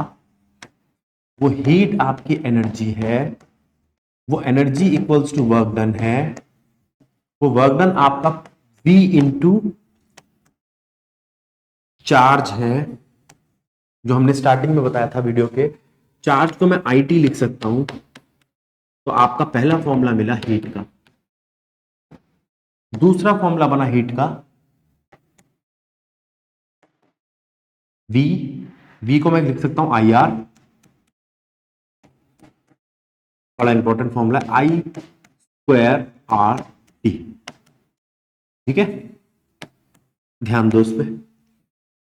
This is known as heating effect of the electric current. This effect is utilised in device जैसे इलेक्ट्रिक हीटर। अगर मैं इलेक्ट्रिक हीटर लूं, इलेक्ट्रिक आयरन लूं, तो वहां पर हीटिंग इफेक्ट का बहुत काम होता है। वहां पर हम अपने करंट की मदद से किसी चीज को गर्म कर सकते हैं। ठीक है, देखते हैं। ये रहा आपका आपकी आयरन। एक आयरन जो होती है जिसका अपर पार्ट जो होता है वो हम यहाँ पर एक एलिमेंट लगाते हैं।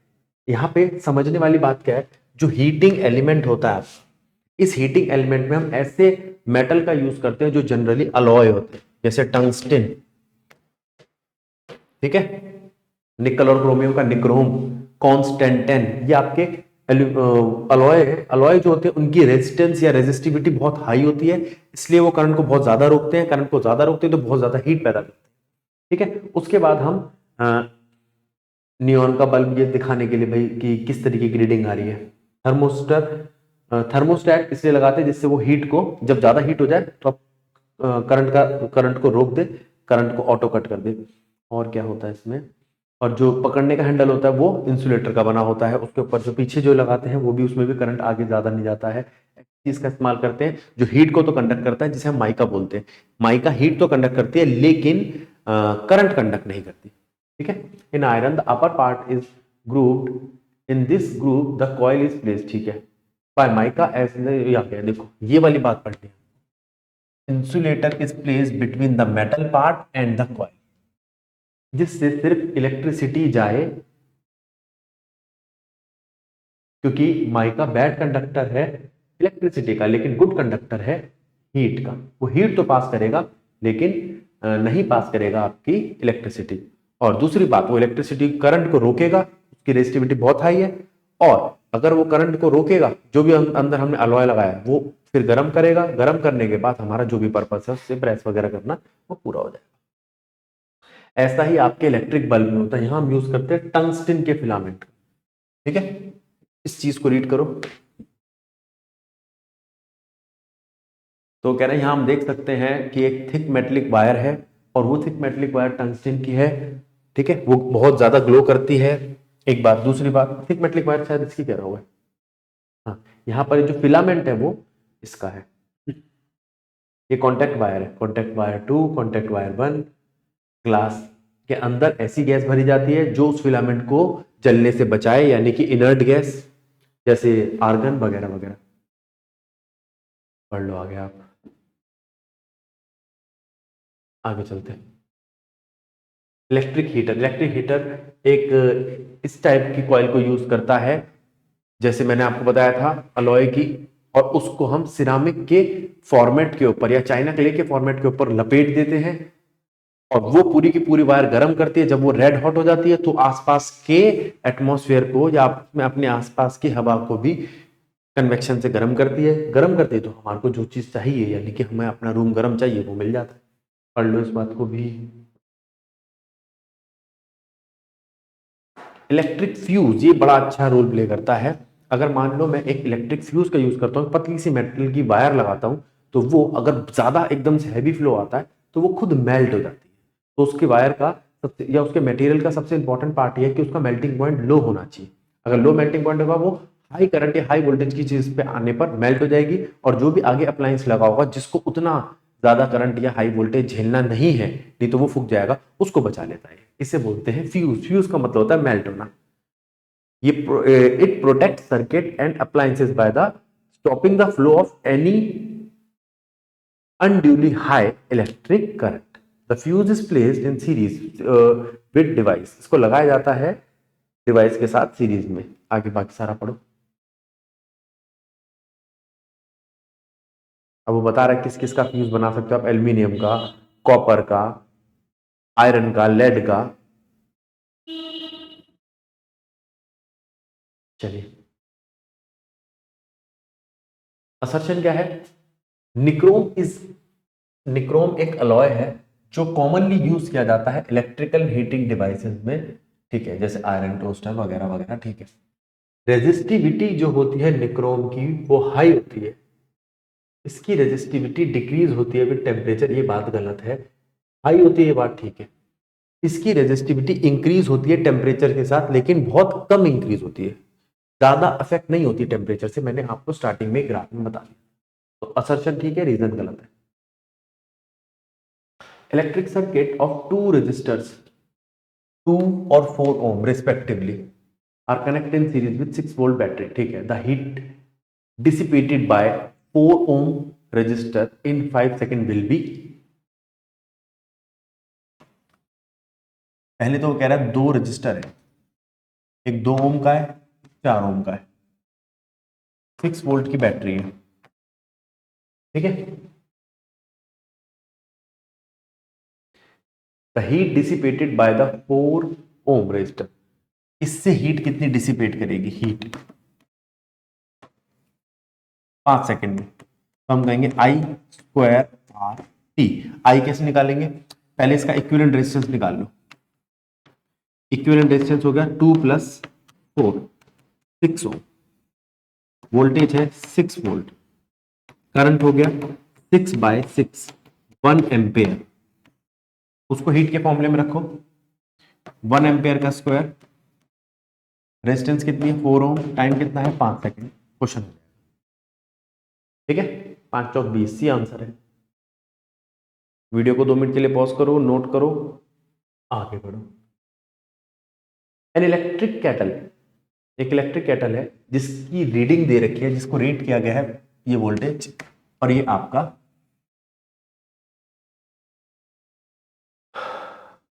पावर।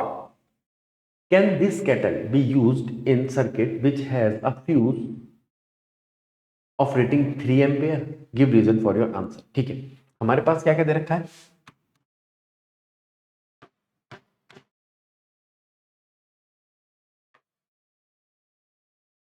मैं आपको पावर के फॉर्मूले बताता हूं।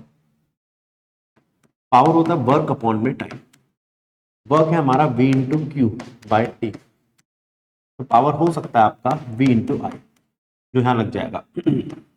दूसरी बात, अगर मैं V को IR में खोल दूं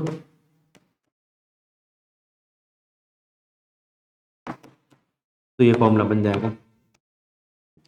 इसको V बाय R में खोल दूं तो एक फॉर्मूला, 2 फॉर्मूला, 3 फॉर्मूले।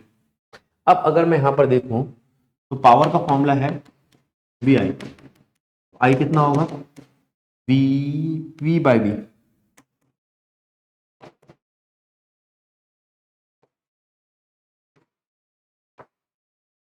काटने पर 3 से ज्यादा आ रहा है, 25 पे 3 बढ़ता ना।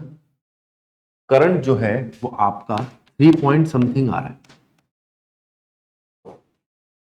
और वो कह रहा है क्या ये 3 एम्पेयर वाले के 3 एम्पेयर की रेटिंग वाले फ्यूज पे काम करेगा, नहीं। इसका करंट 3 से ज्यादा है, इसका मतलब फ्यूज मेल्ट हो जाए। इसका मतलब क्या है, इससे ज्यादा करंट आया, 3 एम्पेयर से ज्यादा करंट आया तो फ्यूज मेल्ट हो जाएगा, और यहां पे 3 एम्पेयर से ज्यादा करंट आ रहा है तो 750 वॉट को झेल नहीं पाया, ठीक है। ये फॉर्मूले आप याद करने के लिए लिख लो, और ये क्वेश्चन हो गया आपका। 22 या 66 बचा कितना 9।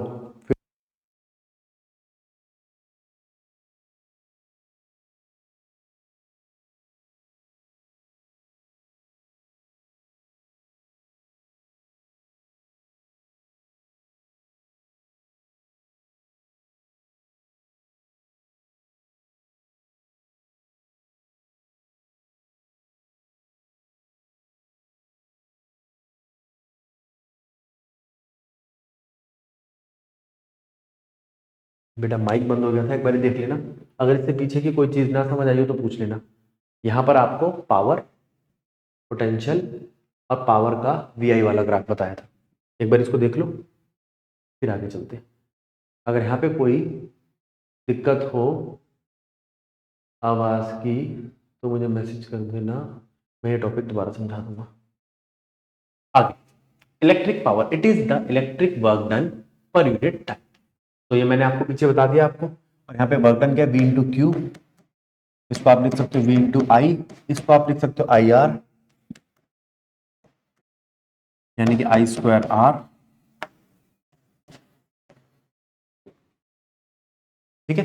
तो ये सब पावर के फॉर्मूले, तो पावर की यूनिट है आपकी वॉट।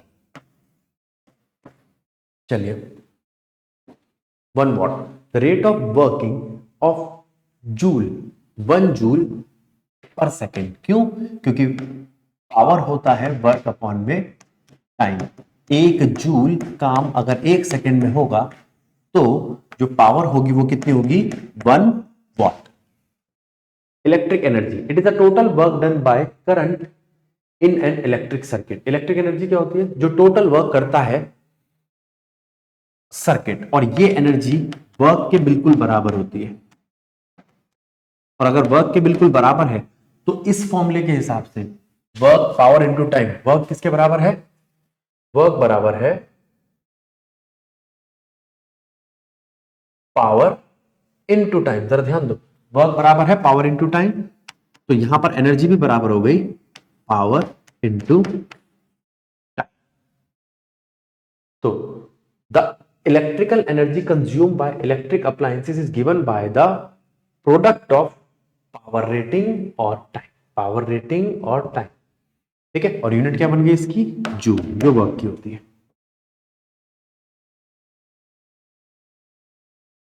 1 वॉट आवर, इससे आप क्या समझते हैं?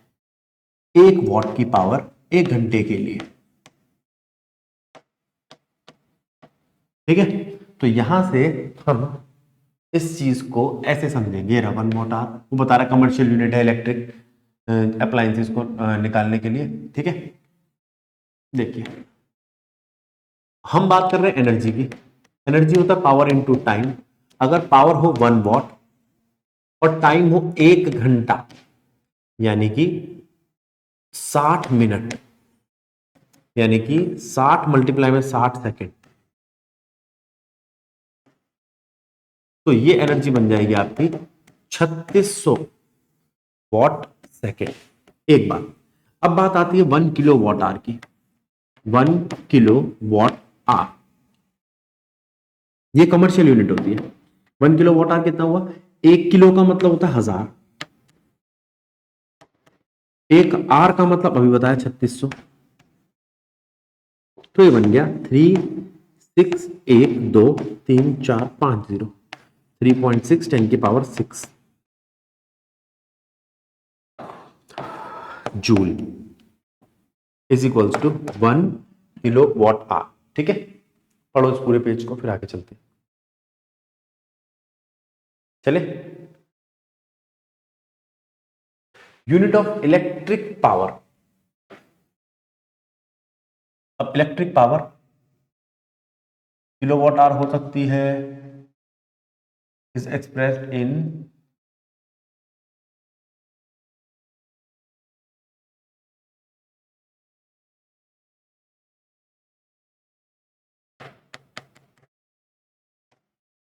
Electric power V I, volt ampere, ये ऑप्शन है। तो किलोवाट आवर किसकी है? एनर्जी की। वॉट इनटू सेकंड एनर्जी की। जूल इनटू सेकंड किसी की भी नहीं, ठीक है, बता दिया मैंने। चेक करो, आगे चलते हैं। एक इलेक्ट्रिक बल्ब है जिसको कनेक्ट किया गया है 220 वोल्ट की सप्लाई से। If the current drawn by the electric bulb from supply of इतना, तो पावर कितनी होगी? वी आई, ठीक है। एक इलेक्ट्रिक बल्ब है जिसकी रेटिंग दे रखी है इतनी, और 11 वोल्ट का है वो, ठीक है, ये दे रखी है। The resistance of its filament when it glow with the power of, resistance of filament when it glows with a power supply of 220 volt is, resistance निकालने को कह रहा है वो आपको, पहले इससे करंट निकाल लो।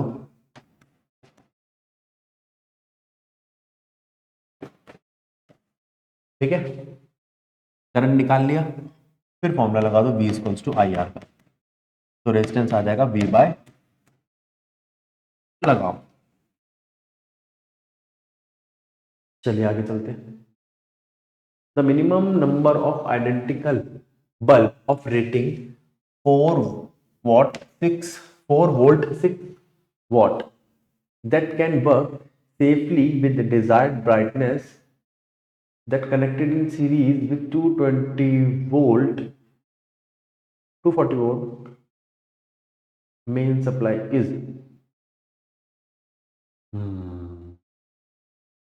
कितने मिनिमम आइडेंटिकल बल्ब है जो 4 वॉट के होंगे और 6 ओम के होंगे जिन्हें हम लगा सकते हैं सीरीज में। देखो 240 टोटल है, अगर मैं उसको 4 से डिवाइड करता हूं तो मेरे पास कितना आता है 60। ये नंबर मुझे दिखाई दे रहा है सिर्फ वोल्टेज के लिए। किसके लिए? ठीक है, चले आगे।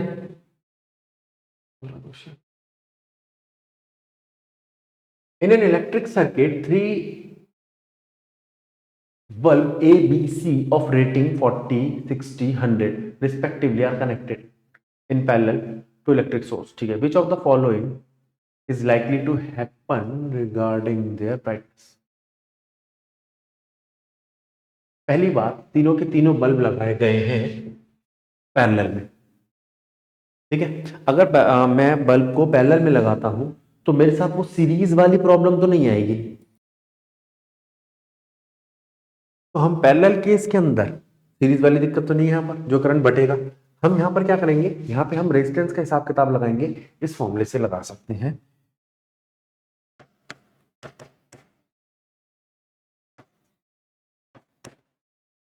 पीछे हमने निकाला था, अगर नहीं याद हो तो मैं यहाँ निकाल देता हूँ। P equals to V I, V को लिख सकते हैं हम आई स्क्वायर आई आर, तो आई square are.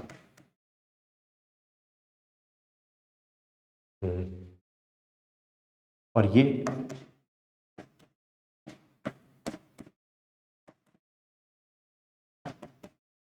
V square by are. ठीक है, इस फॉर्मूले को देखो तो यहां पे इस फॉर्मूले के हिसाब से पावर का रेजिस्टेंस के साथ इनवर्स रिलेशन आता है। ठीक है, तो जिसकी पावर कम है उसका रेजिस्टेंस हाई होगा, जिसका रेजिस्टेंस हाई है उसका करंट थोड़ा सा कम पड़ जाएगा। तो इसका मतलब, अच्छा इसको इससे भी देख सकते हैं, कहां से आएगी, P इक्वल्स टू वी आई से, या तो यहां से देख लो यहां से देख लो, बात एक ही है। एक बात, दूसरी बात वो कहता है जितनी पावर कम होगी उतना रेजिस्टेंस हाई होगा, जितना रेजिस्टेंस हाई होगा उतनी ब्राइटनेस कम होगी। तो brightness of all bulb will be same नहीं, ब्राइटनेस ऑफ बल्ब ए की ब्राइटनेस कम है, सी की ज्यादा है, मोर देन ए। क्या ब्राइटनेस बी की ज्यादा है ए से? हाँ ठीक है। ब्राइटनेस ऑफ सी क्या कम है बी से? नहीं, सी की सबसे ज्यादा है। ब्राइटनेस जो है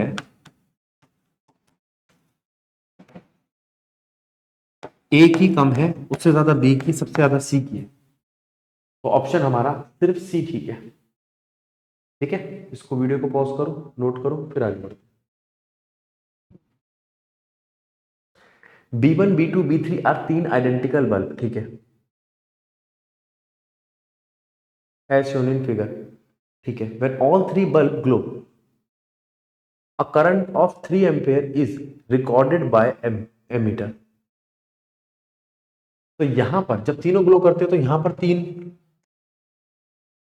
एम्पेयर का करंट होता है। ठीक है, what happened to glow of other 2 bulb when bulb B1 get fuse। अगर ये बल्ब B1 फ्यूज हो जाए, ठीक है, पहली बात तो ये तीनों के तीनों पैरेलल में लगे हैं, पैरेलल में लगे होने से इनमें एक दूसरे पे इतना इफेक्ट नहीं पड़ेगा। ये पैरेलल की खास बात थी जो मैंने आपको उस टाइम बताई थी। जब हम बात करेंगे इसकी, कहता B1, B2, B3 तो सीरीज में लगे। ठीक है, अब हमारा एक बल्ब फ्यूज हो गया, बल्ब फ्यूज हो गया। ठीक है, कौन सा फ्यूज हुआ है, P1 फ्यूज हो गया। ठीक है, B1 फ्यूज होने से एक इस एमीटर में कोई रीडिंग नहीं आएगी, दूसरा, इन दोनों पे कोई फर्क नहीं पड़ेगा, इनके एमीटर की रीडिंग पे कोई फर्क नहीं पड़ेगा, इनकी ब्राइटनेस पे कोई फर्क नहीं पड़ेगा, इनकी रेजिस्टेंस पे कोई फर्क नहीं पड़ेगा। हाँ, जो टोटल रेजिस्टेंस है वो A1 की वजह से कम हो जाएगी, टोटल रेजिस्टेंस कम हो जाएगी। अब पढ़ते हैं, what happen to the glow of other two bulb, कोई फर्क नहीं पड़ेगा। What happen to the reading A1 A2 A3, A1 0 हो जाएगी, नहीं नहीं सॉरी, आपकी B2 फ्यूज हुआ है, A2 0 हो जाएगी और A1 A3 पे कोई फर्क नहीं पड़ेगा, A डिक्रीज हो जाएगी। जब तीनों में से एक का करंट जाना कम हो गया तो उस पर असर पड़ेगा इस चीज का कि उसकी वैल्यू कम हो जाएगी। How much power is dissipated in the circuit when all three bulb glow together. Power क्या होती है आपकी, वी आई। वी कितना दे रखा है 4.5, आई कितना दे रखा है 3 ओम। जरा समझो इस बात को। अगला क्वेश्चन लगाते हैं। तीन फिर से बल्ब है 100 वॉट के, each are connected in series, ठीक है। In another circuit another set of 3 bulb of same wattage are connected in parallel, ठीक है। Will the bulb in two circuit glow with the same brightness, नहीं, series में brightness कम होगी क्योंकि वो तीनों में बढ़ जाएगी, पैरेलल में ब्राइटनेस फुल रहेगी।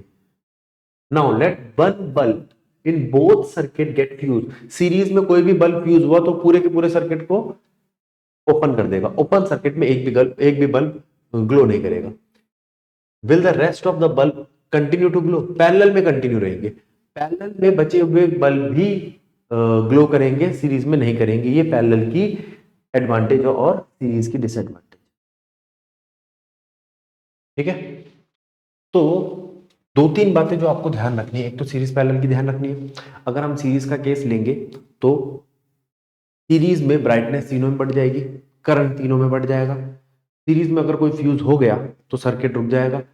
पैरेलल का केस लेंगे, करंट बटेगा, ब्राइटनेस नहीं बटेगी, ठीक है। और तीनों के तीनों जो होंगे वो फ्यूज जो होंगे, तीनों के तीनों, ओ सॉरी फ्यूज कह रहा हूं, बल्ब जो होंगे तीनों के तीनों, वो एक के खराब होने पर बाकी के दो बच जाएंगे, ठीक है। आगे चलते हैं। चलिए, यहां आपकी वीडियो होती है समाप्त। बेटा अभी ये चैप्टर यहाँ पूरा कंप्लीट नहीं हुआ है, इसमें बहुत सारे क्वेश्चंस हैं, तो मैं एक पूरी वीडियो बनाऊंगा जिसमें सिर्फ मैं इलेक्ट्रिसिटी के न्यूमेरिकल उठाऊंगा, ठीक है। तो चलो, आप इस चैप्टर को टॉपिक वाइज कंप्लीट करो, तब तक के लिए राधे।